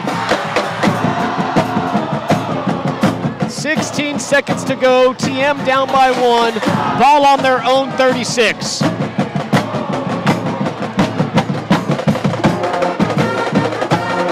Figueroa comes in. He's to the left of Bazell. Ricky Hernandez split out to the left. Trips on the right side. Snap. High, it's over his head. Rolling backwards. Bazell has to catch it. He throws it away. It's high and out of bounds. 10 seconds left. And the Alice Coyote defense, this crowd is feeling it. All right, now who is the leading candidate for player of the game for the winning team? That's a tough one. Lucian Cruz has 3 touchdown passes. Colin Sesmelis has 2 touchdown receptions.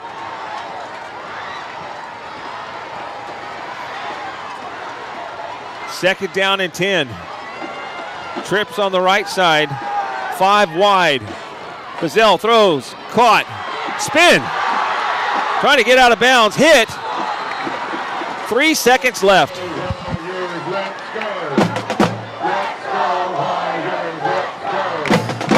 All the way to the 42-yard line. But this is the last play.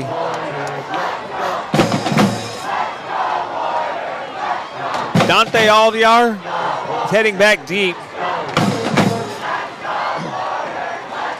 5 wide again. There's the snap to Bazell. He's going to run. Breaks one. Going to pitch it back to a lineman. Back again. Ball's loose. Coyotes got it. Ball game.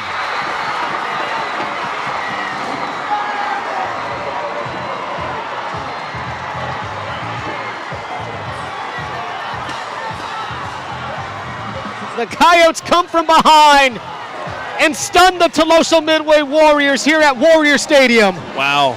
Wow, wow, wow. What is wow, wow, wow, right? I'm going to head down to the field, Doug. Okay. What a game, guys. What a game. All right, we're going to wrap things up here for everyone following along tonight. Don't forget these games will be archived on MICSportsNetwork.com. Appreciate you guys being a part of it. KEYS Corpus Christi. You've been listening to the MICSportsNetwork.com Game of the Week. Have a great rest of your evening from Warrior Stadium. So long.